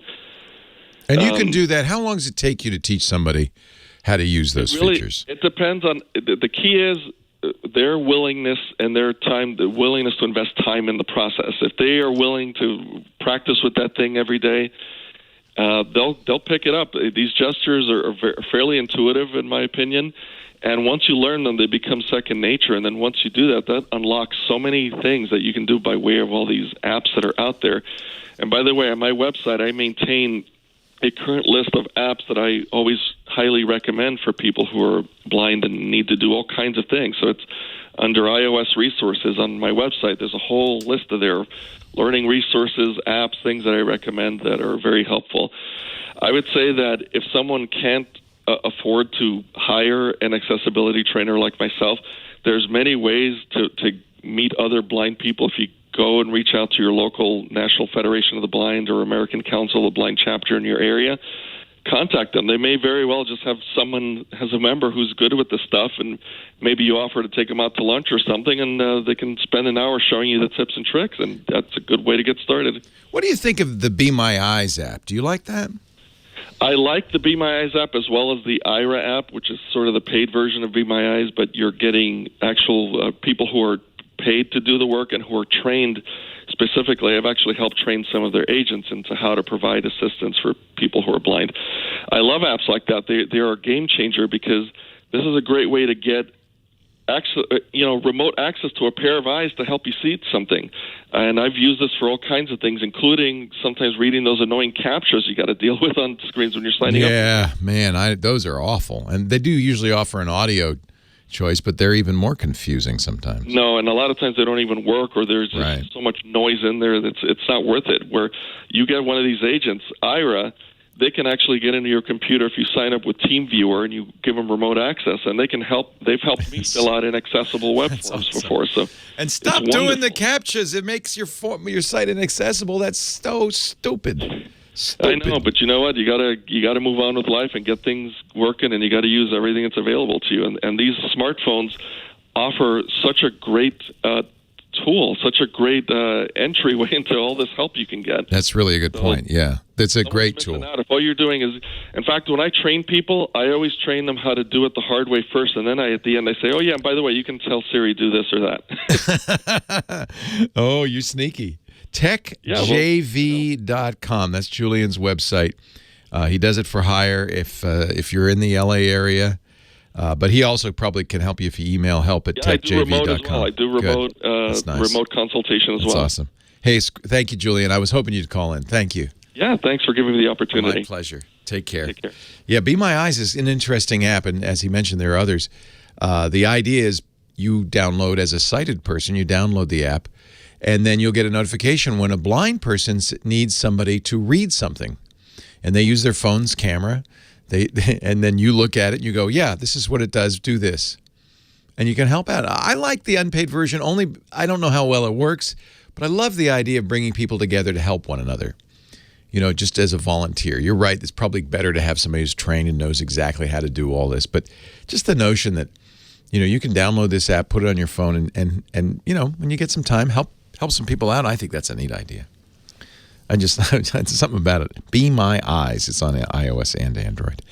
Our show today brought to you by the Epson Eco Tank. Here it is, the Epson Eco Tank printer. Just say goodbye to ink cartridges. Bye-bye. Don't mind saying goodbye to them. Eco Tank printers come with a ridiculous amount of ink in the box. Thousands of pages worth. Supersized, easy to fill tanks. That means you'll never hassle with buying or changing ink cartridges again. The landfill will love you. You will love you. The only people who won't love you, your office supply store, because you only see them every couple of years now. Print all those business documents, the reports, the tax forms, everything on your task list in beautiful color. It's changing the way people print. The Epson Eco Tank printers mean less frustration and more time to work on important business tasks that matter. So if you're looking for a solution to the cartridge printing problem, do what I did. I have 2 of them. Add the Epson Eco Tank printer to your shopping list. You too can fill and chill. Check out Epson Eco Tank printers. They're at Sam's Club. They're at Walmart. And, of course, you can find out more at epson.com/EcoTankLeo. Leo Laporte, the tech guy, Gloria in Pacoima. Hello, Gloria. Hi, Leo. Thank you for taking my call. Thank you for your patience. I appreciate your hanging on. I'm retiring, and I was told I get a retirement gift, and it's got to be 400 plus tax. And I want a camera because I want to travel. My pictures are not good. I've been in beautiful places, and the animals don't look right, and the color's off. And so I'm like, okay, I can ask for a camera, but I'm not sure what to get. Your timing is great because the camera prices have dropped, especially of the point and shoots. And I'm gonna guess that you want a point and shoot because you don't want to have to carry interchangeable lenses with you and all of that, right? Yes, exactly. Because I am not that techie. I just want something. A long time ago, I rented a camera that took wonderful pictures. I have no idea what it was. And it was a long time ago, and it was pretty darn heavy. So I know that from what you've been saying that they're not the same as that anymore. No, there's some very good ones. And the prices have dropped because a lot of people now have camera phones, and they don't even buy point and shoots anymore. The market has shifted dramatically.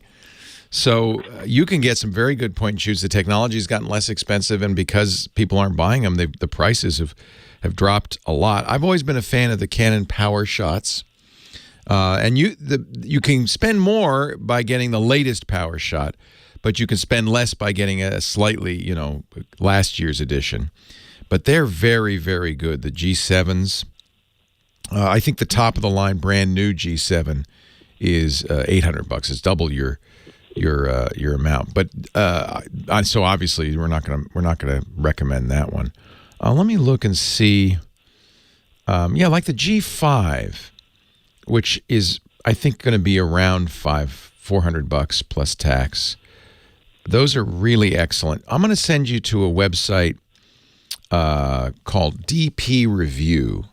That is a really great place to go for camera reviews. So you can kind of browse around. That G5 is still a little bit pricey on Amazon, but you can narrow it down by price. You can narrow it down by their reviews and get the best camera for your price range. The Canons are good.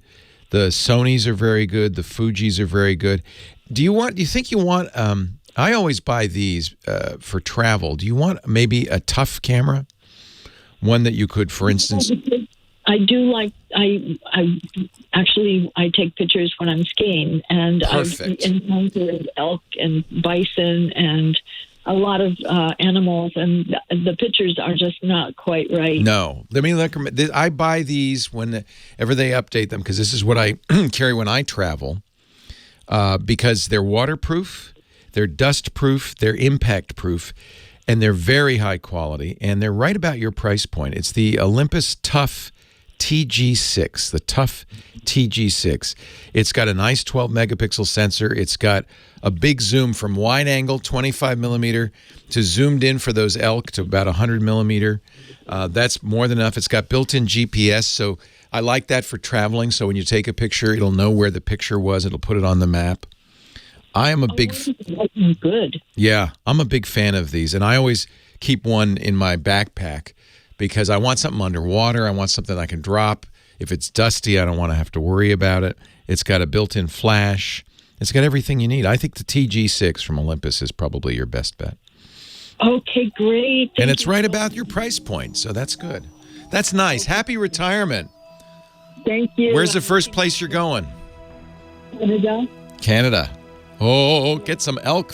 Leo Laporte, the tech guy. Yeah, I think the Olympus is really, really nice. I'm just looking at what some other point and shoots might be. A Canon, Sony, Olympus, Fujifilm all make the best point and shoots, and Nikon too.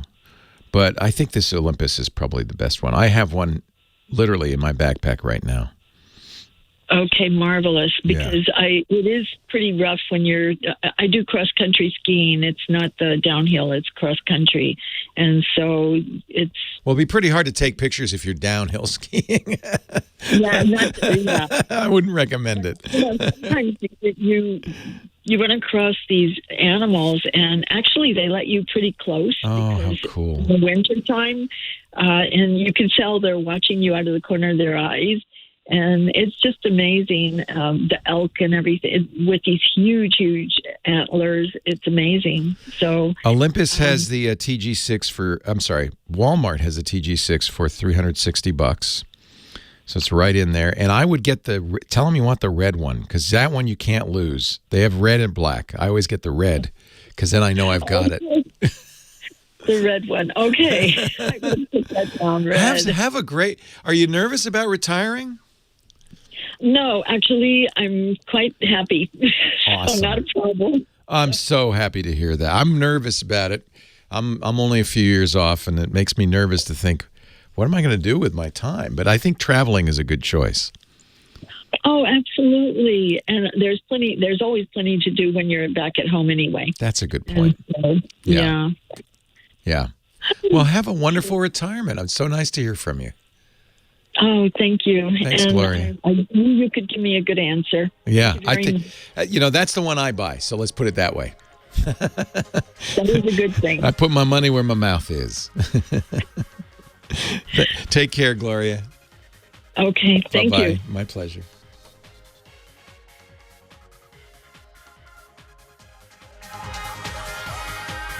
Well, hey, how are you today? Leo Laporte here, the tech guy. Time to talk computers, the internet, home theater, digital photography, smartphones, smartwatches, all that jazz. Phone number is 8888 Ask Leo, 888-827-5536. If you'd like to call in and join the conversation, the website is techguylabs.com. That's there for your edification throughout the week. We put everything on the show up there, including audio and video after the fact, so you can watch and listen, and if you miss an episode, and see all the answers to all the questions. And there's no charge there. It's wide open. It's like the web used to be in the good old days. techguylabs.com. Back to the phones we go. Dave from Ridgecrest, California is next. Hi, Dave. Oh. Hi. Hi, Leo. Hey, sorry to keep you on hold for so long. Welcome. Yeah. I've got several problems here, but I just wanted to mention that I've also got a bunch of vinyl records. If anybody wants them. If anybody wants them, don't you want them? Yeah. Well, I don't play them very much. You remember it was a big ritual, right? You'd have the disc washer, and you'd have the solution. You put 3 drops on there, and you'd clean the dust off. And it was a big process.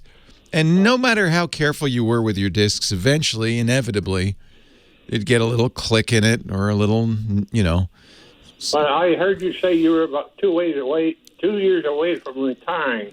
What are we going to do after that? Oh, I'm not making an announcement. Minimum 5 years away. But I don't know. I may not retire from the radio show. This isn't exactly work. Yeah. If they'll let me do it, I'll probably keep doing this at least. I like doing this. This is anyway. Fun. Can we get to my problems here? Okay, your problems. I don't want to run out of time. Heaven forfend. The first one is it may not be the most. Anyway. I run Firefox on a Mac Mini. Yep. And every once in a while, my favorites, there'll be a folder like the A folder will disappear. And I will eventually, through a laborious process, be able to find it in another folder, folded into that folder. Oh, you're talking about your bookmarks. They get dragged. That's probably accidental dragging. It's an easy enough thing to do. Do you leave that bookmarks bar open all the time? The favorites bar, the favorites. Yeah. So it may be. And is it stuff on that toolbar there at the top? I'm sorry, what? The folders that are getting moved around, are they the ones in your favorites? Yeah. Yeah, so they're kind of exposed all the time to the mouse, and probably wouldn't be too hard for accidentally to click it and drag it. So there's no way that I know of to lock that down, unfortunately. Yeah. It'd be nice if they had in the bookmarks, keep my bookmarks locked down, never changed. But then you wouldn't be able to add them, you wouldn't be able to organize them. That would be you know what? We should suggest this to Mozilla, the Firefox folks, and say, add a button to lock it, because it happens to me too. Now, do you use Firefox bookmark syncing? You can do that if you have multiple computers, but if you only have one computer, there'd be no point. But I sync them to multiple computers as well as my phone. And that's another way that it can get messed up sometimes if it syncs with another device and the device has moved them. Well, the biggest problem right now is that there was one folder that I had that was not alphabetical. It was something I had. It was called medical sites. That I had a lot of information about medical. Sounds useful. Yeah. And it has disappeared now, and I can't find it. I can't find a way to get it back. So what I would do, Firefox actually has pretty robust bookmark management, but it's not obvious where it is. So they kind of hide it away. So I usually, if you open the sidebar, and there's a little button to open the sidebar on on the toolbar there, and you go to Bookmarks. You can also enter Control-B. You can see all the bookmarks, and more importantly, you can search all the bookmarks. So if you remember the name of any one of those medical bookmarks, you can't figure out where it's gone, try using the search to get to it. So the easiest way, probably just do Control-B. Control-B will open up your bookmarks in the sidebar, and then look through. It might be, well, you're on a Mac, so it'll be Command-B, I think. But it might be Control-B. I don't remember what it is on the Mac. And then you can go through a search. So anything that's hidden away will show up. And I bet you probably the same thing happened to that folder as happened to any other. There is one thing I would worry about, which is it's also possible, if you've got your bookmarks open, to click on a folder and press the delete button and delete them. So, so if it's possible that they got accidentally deleted, they don't give you a whole lot of warning if you press the delete button. So, right. I hope that didn't happen. But do the search. It's Control-B, then the search, and search for medical or something like that, and maybe you'll be able to find out. Maybe with any luck, they just got buried somewhere, and you can unbury them. I'll give it a try some more. Okay. Was there any problem? Yeah, go ahead. I got a couple minutes left. What else? I have been using Time Machine. Yep. For my backup. That's the Apple backup utility. Yep. To an external, I think it's Western Digital, My Passport. Yes, that is a Western Digital. That's good. Good idea. Recently, it doesn't seem to want to. It won't write. It won't save to the passport. It recognizes it. It sees it, but it tells me I need to save the files there, that I can read the files, but I can't save changes. And it wants me to save the files in there and then reformat it. Oh, it might have run out of room. Well, I don't think so. But anyway, I tried under utilities on the Mac, utilities something or other. I tried to figure out how to reformat it, and I can't figure it out. Yeah, there's a utility called Disk Utility that you could then select it and format it, but you'll delete your backups if you do that. You may not want to do that. It said to say I could save the files. Yeah, I wonder. You know, Where do I save them to? The desktop? Yeah, save or get another drive, save it to that, and then format it and restore it.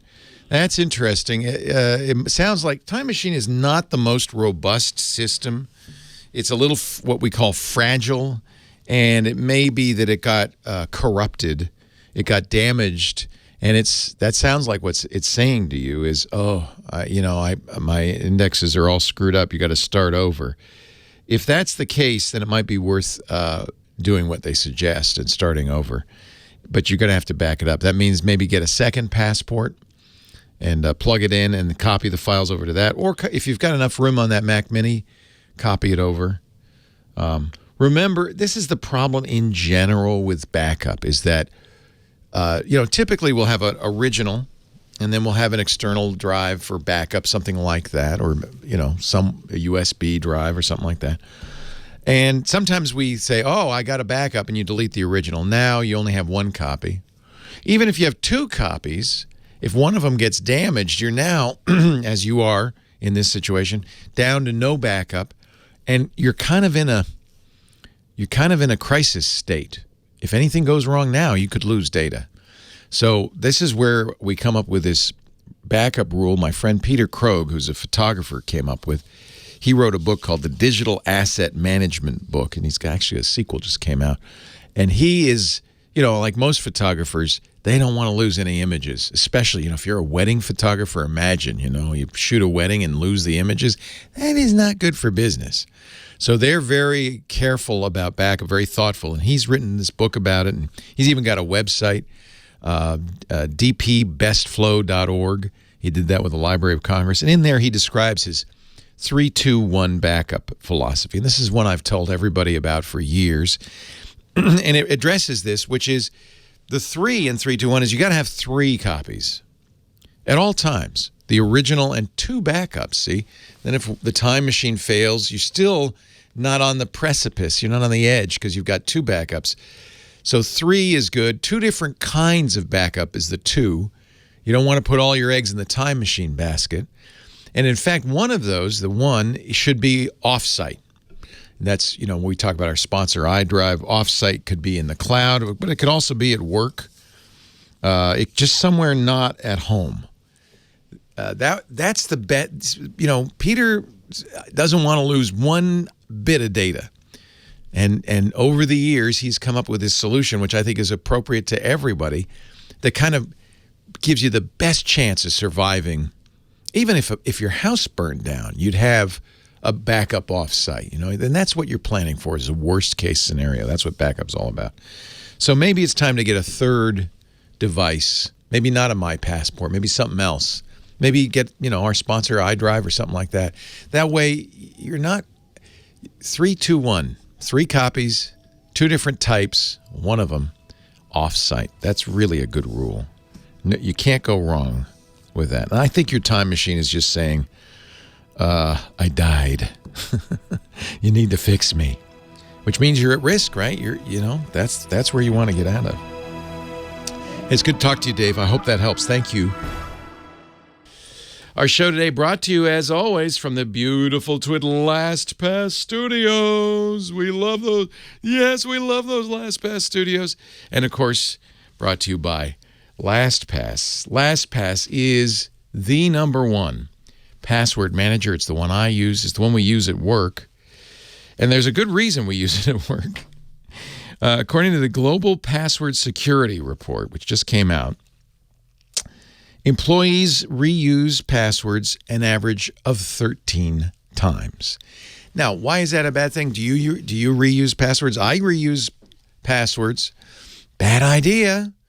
Bad idea, because if you use it on more than one site and one of those sites gets breached and the password leaks out, then the bad guys go, well, let's try some other sites with that password, and they'll be able to log into all of them.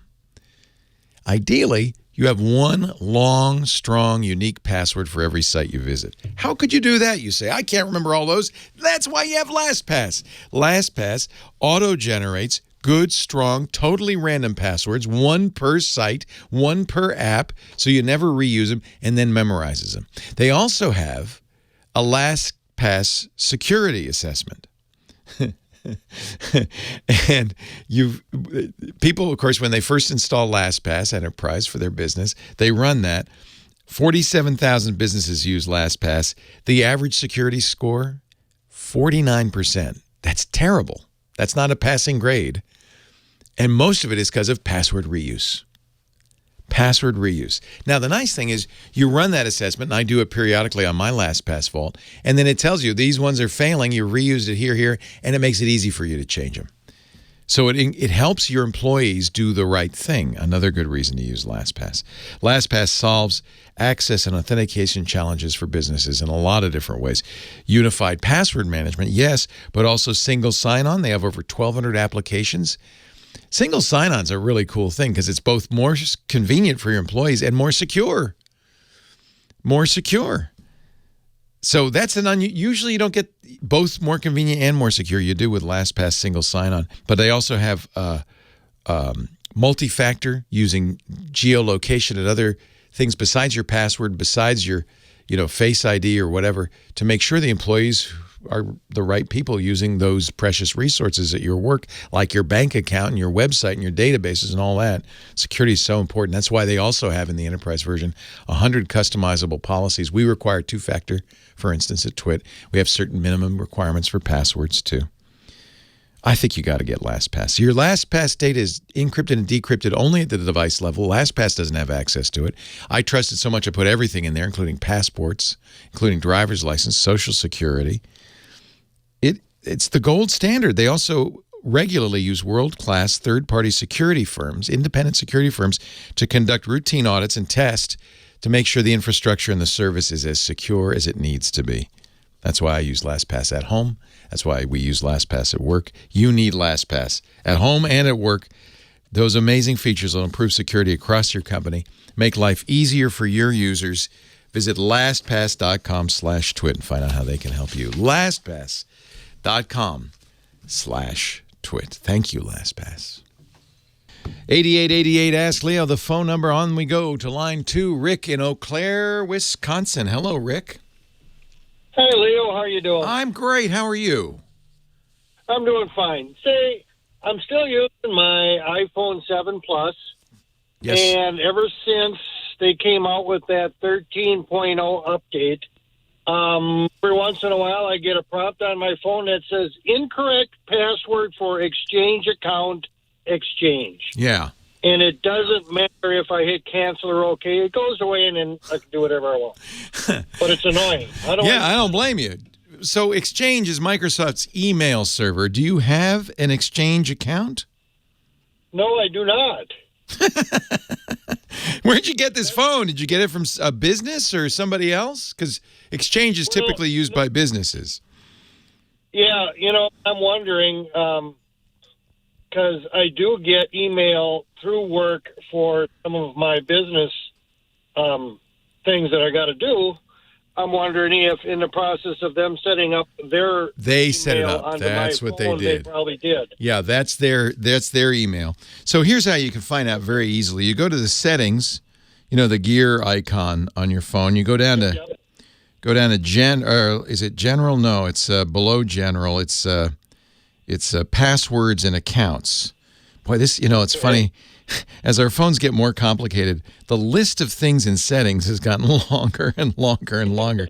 But there's one, if you can find it, called passwords and accounts. You can also search. There's a little search bar at the top. And you'll see what accounts you're set up for. One of them will be an Exchange account. In fact, you could see that's an option. If you say add account, you'll see Microsoft Exchange. You have two choices. If you don't need, you'll see if you tap it, you probably see whether that's the work account. If you don't need it, you can delete it. And if you delete it, it's never going to bug you again, but you may never get email from work again either. I don't know. That might be a good thing. Well, so if they set it up for you, they need to go in and change. They probably, and a lot of times, it's not actually recommended anymore, but a lot of times businesses, Our radio company does this. They change passwords every 6 months.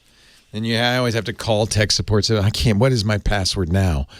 Because they think it's a security thing to change passwords every 6 months. Your work may do that too, in which case they may have set it up with the original password and then 6 months later pulled out the rug out from beneath you. And that's what the iPhone's saying is, I can't get your mail. You're not getting it now, by the way. Yeah. So I get the email and it doesn't. I get the email and I don't have to put anything into the little, password bar. I can hit either one and it disappears and I'm okay. Eventually it goes away. Well, so there's a number of possibilities. It could be trying to reach that Exchange server and not able to reach it, and it's putting up that message. And then when it reaches it, it tries the password and goes, this is the password. Never mind. So it's possibly that. But this is a question for the IT guys at work, because they set it up on your phone, and that's what that is. That's your work email bugging you. Yep. All right. Thanks, Leo. My pleasure. I'm glad you called. I knew, it used to be when I'd get calls and I'd say, well, go into settings. It'd be easy to figure out which setting to change. And same on Android too. This is not unique to iPhone, but as these phones have gotten more and more elaborate, the list of settings, I think the iPhone list is longer than anything else, partly because they put every app in there. All the settings are for your apps.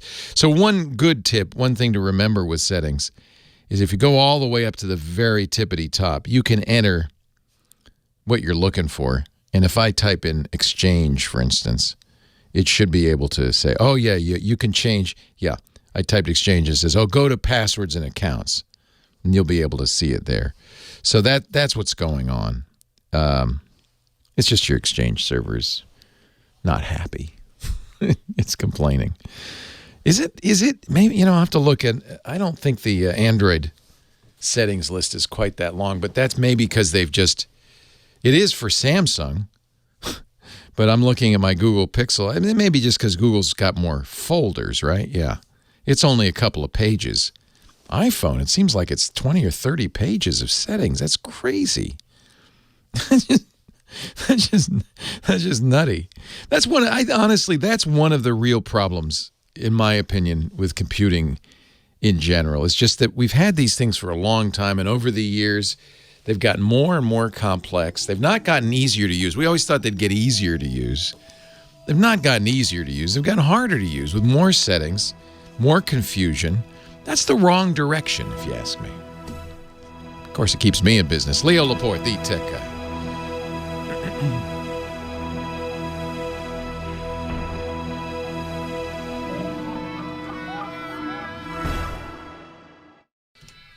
A quick mention for our podcast listeners. We are winding up the Twit Survey. So if you have not yet done our survey, of course it's not required, but it's very appreciated. twit.to/survey20.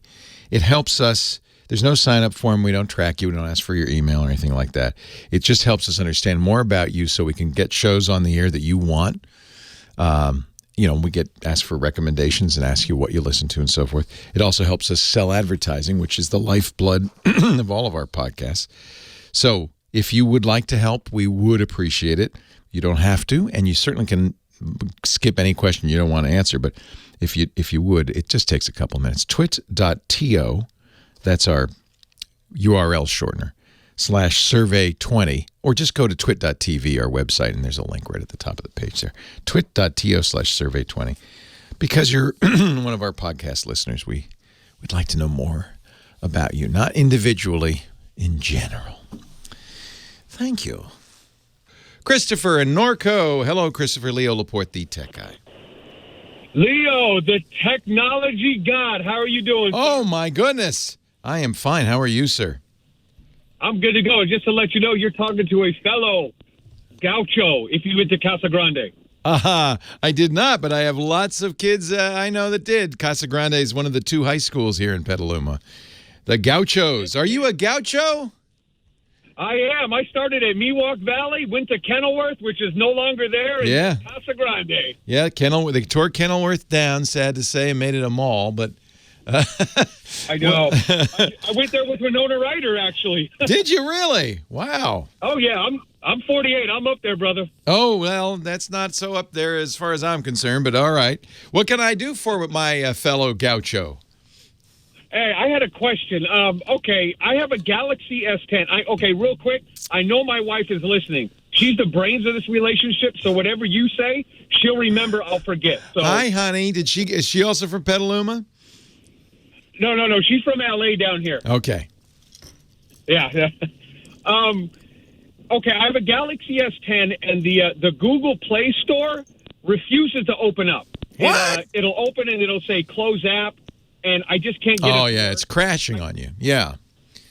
Well, yeah, I've called Verizon, and they said I had to do a function reset, but I was wondering, since you're the master of all this, is there any way I could get that seems a little extreme. First thing to do is make sure you're fully up to date, because the store had an update, and the store uses other background libraries that also had an update. So the problem is, of course, you can't update the store without going to the store. So go to the little gear icon at the top of your screen, in the settings there, and make sure you've got the latest Samsung software on there, okay?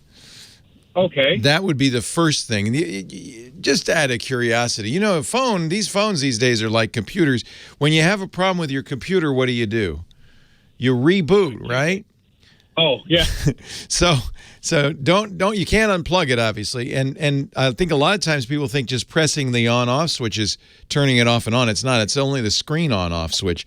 So you need to really reboot that Samsung S10. As I remember, if you just press and hold the on-off button for the screen, it'll give you a menu of choices, including restart. Have you done that? You know what, sir? I have not. I've turned the phone off and on, and that's about it. Yeah, that doesn't do anything. It just turns the screen off and on. So step one would be to press and hold and restart the phone. They're saying reset it. That at the end of the line, maybe, If nothing else will fix it. But I think there's a lot of other things you can do first thing to do is restart the phone for sure. Just bring it all the way off and all the way on again.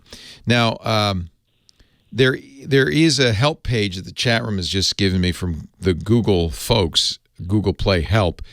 And one of the things they say is you might want to clear the cache and the data of the Play Store. The Play Store still works. I'm using it on my S10. It still works. You've got a bad copy. And sometimes what happens is just the data that is in the cache. The Play Store is doing what it's doing on you, which is you press it, it starts to load up. It then has to load this cache in. It goes, and it dies. So what you want to do is, again, go in that little gear, go to the Settings app this time, and go to Apps and Notifications, or I can't remember what Samsung calls it, but go to the Apps section, scroll down until you see the Google Play Store, tap it, and then you'll see there's a storage entry there. And in the storage entry, you can clear the cache. You'll also be able to clear the data. That is not going to erase anything you care about. That's just stuff that the program saves to speed up its loading. If that stuff gets corrupted, which happens, then when the program loads, it tries to load bad data and it just crashes. So clear that data. So first thing I would do is restart the device just to kind of clear out memory, see if that works. If it doesn't, next thing to do, go into Settings, go to the Apps section, scroll down and you see Google Play Store, enter that, and you'll see there's a bunch of extra things you can do, including clearing the cache and clearing the data. That'll probably be into the storage section there. Oh, okay, sir. Okay. And then if worse, good to go. I think you're going to fix it. And at that point, go into the store and do an update, because there's a lot of little library files and stuff. Google's got a little bit of a problem with Android, which is there are a lot of older handsets out there and a lot of wireless carriers and phone manufacturers who are roadblocks to Google. Google has an update to Android. They'd love to get it to you right away because it's for security and bug fixes, and they want to do that as fast as possible. But the carriers and the manufacturers are going, hold on, wait a minute. Oh, that phone's too old. We're not going to update it. They get in the way. So what you want to do if you're Google is, we'll take it out of the hands of the carriers and the manufacturers. We'll just put it in the Play Store where we can update it the same way your apps get updated. So as time's gone by over the last couple of years, Google's moved more and more of the system files that would normally be updated by a system update. They've moved them into the Play Store. And now you've got a problem, because if your Play Store is crashing, you can't fix those little pieces very easily. But I would check. So in order, restart the phone. That's simple. Press and hold the on-off button until you get the menu and say restart. If that doesn't fix it, go into the app settings and clear the cache, clear the data. If that doesn't fix it, you can't uninstall it, unfortunately. It's kind of locked in there. The last step in this road is to go down to the data, reset to factory settings. And the problem with that is you do lose all your data, all your apps, all your passwords, everything. You want to back that up before you do it. I think those are the 3 steps. I would say those are the 3 steps. Dr. Mom's saying make sure you're not logged into another account. If you have multiple accounts on there, yeah, you might want to switch accounts. I'm looking with it. Chat room. Scooter X has a page. We'll put it in the show notes that's specific to the S10 on how to clear the app cache. Settings, apps, show systems apps, type storage, tap clear cache. That would do it. So you might have to do that not specifically for the Play Store, but for all system apps. That's fine. That's not going to change anything. It's not going to impact you at all. So again, settings, go to the apps. You'll see it in the list there, Play Store. If you don't, then go on the right and you'll see show system apps. I don't know if Play Store is a system app. It might be. Go to the Play Store app, tap storage, clear cache, clear data. We'll put all this in the show notes. Tech Guy Lab. I know it's a lot of things to remember. TechGuyLabs.com. TechGuyLabs.com. So restart, clear the cache. If it's not a system app, you can uninstall it and reinstall it. I I think that pretty much covers it. I thought in the back of my mind I was thinking of something else, but I can't remember it. I can't remember it. Google, this is what Google has to do, unfortunately, because so many manufacturers and so many carriers are focused more on getting you to buy a new phone than they are on keeping your existing phone running, sad to say. 8888 Ask Leo. We have a big anniversary to celebrate. We're going to take a break. When we come back, Dick DeBartolo, Mad's Maddest Writer. He's our Giz Wiz, our Gizmo Wizard. He will bring us a crazy gizmo or gadget, and I will wish him happy anniversary because he and I have been working together for a long, long time. Website I mentioned will have the information about fixing this problem. That's techguylabs.com, techguylabs.com. That's free. There's no sign up.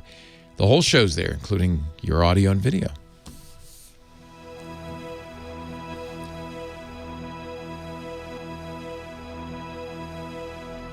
Yeah, the forced stop. Yeah, I think restarting is probably all you'll need to do, but burn, baby, burn. It's a disco inferno in here. That's because Dickie D is joining us. Dick DeBartolo, Mad Magazine's maddest writer. And it's been 12 years since we started doing the GizWiz podcast together. 12 years on February 20th. No more. How long? February 20th, 2006 was the first. 14 so it's years. 14. Holy cow. You're a teenager, Dickie. 14. I was 9. The GizWiz podcast continues on under the auspices of Chad and Dick at gizwiz.tv. It's a great gadget podcast weekly. Now in its 14th. You're just entering your 15th year on February 20th. Yes, exactly. That's amazing. That's amazing. I remember calling you, and you were in a room up in a building on the phone, sitting next to a tub, I think you told me. Oh, yeah. Yeah. That was the old cottage. Yeah, that's exactly right. Boy, you have come a long way, Pay. I don't have a tub anymore. No, you have a tub, but it says LastPass on it. Yes, the LastPass bathtub. Yeah. That's a good idea. We should sell naming rights to the bathtub. There you go. That's a great idea. So Dick joins us every week, and he does this on the podcast, too, to give us some crazy gizmo or gadget. That's why we call him the Gizmo Wizard. What do you got? Yeah. Well, you know what? Today is kind of a serious gadget because I need it on days like today. Last night was 17 in the city. Oy. And by morning, it had warmed up to 19. And between the heat in the building and my oven, I have a humidifier going round the clock. Usually heat is drying, I thought. Unbelievable. So you don't have a dehumidifier. You have a humidifier. I actually have both. You have both? Yeah. Well, that's confusing. Sometimes you want it wet. Sometimes you want it dry. Exactly. So I wanted a new one, and I thought, let me just see if I can get something that does something a little different. Well, this is not terribly different, but I like it. It's called Teotronics. I got it on Amazon. A couple of things. First of all, it holds like 1.5 gallons of water. So it can run a fairly long time. On high, I get about 18 hours out of it. Yeah, because that heat really dries you out. It's terrible. Yeah. It's really terrible. Yeah. It kills your voice. Yep. You feel dried out. Has a little night light that shines down on the floor, although the company recommends you put it on a stool or something so the humidity breaks up and doesn't dampen the floor.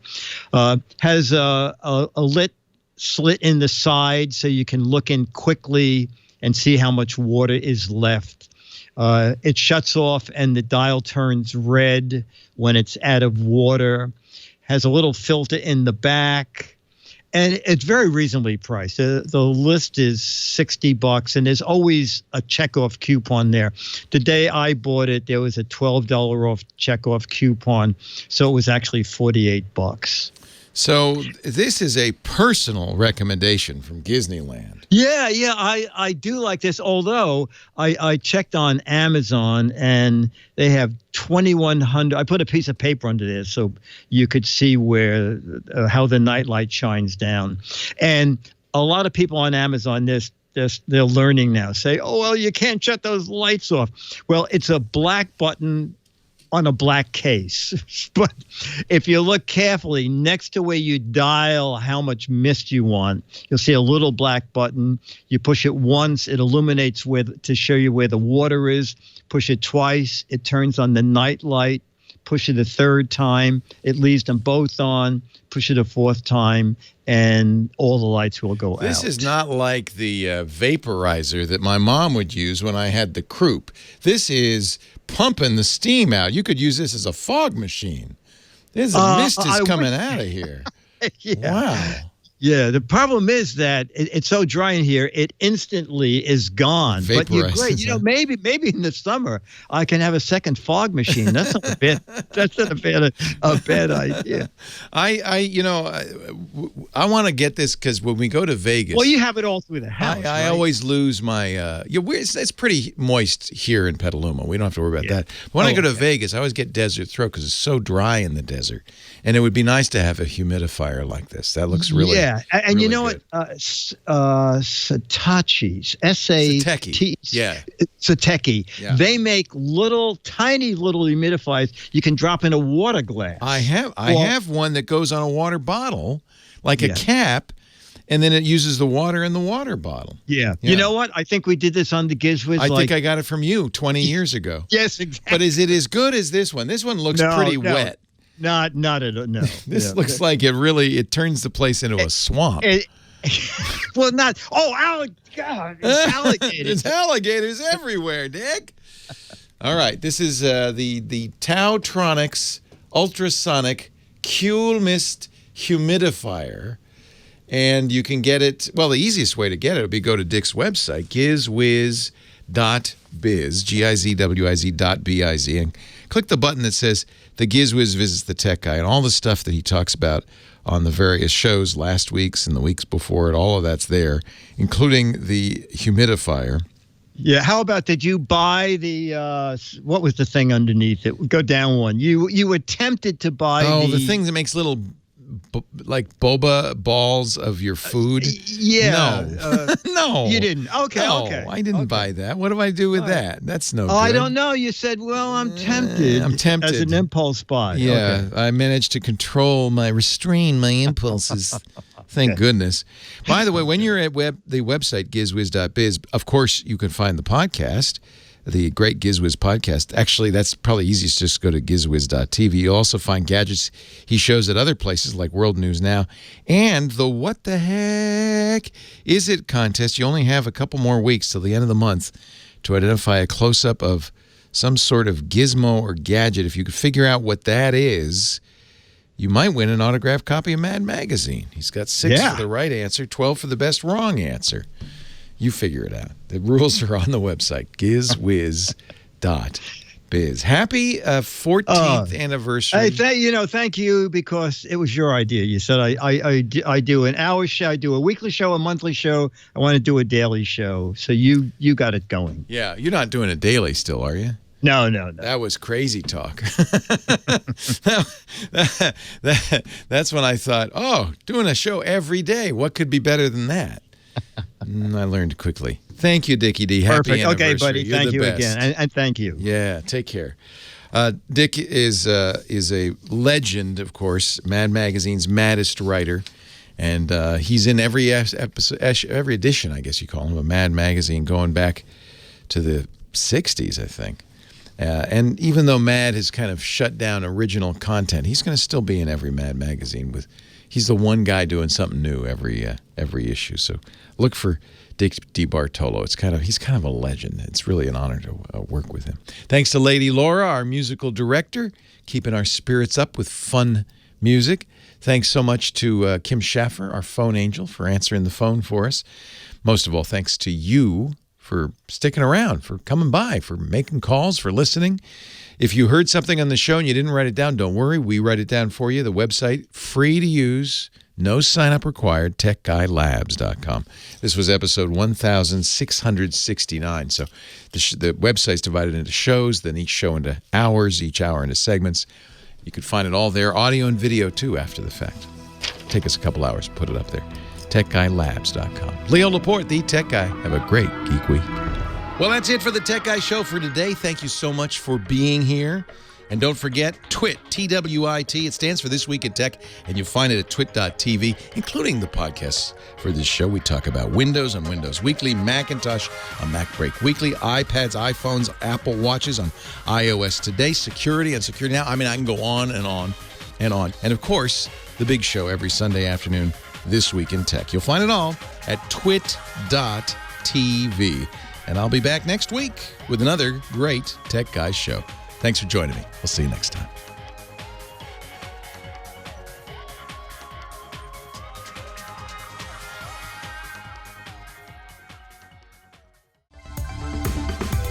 Welcome to Hands on iOS. This is the show where I'll teach you how to get the most out of your iPads, your Apple TVs, your Apple Watches, your iPhones. If you got an iPod, I can help you with that too.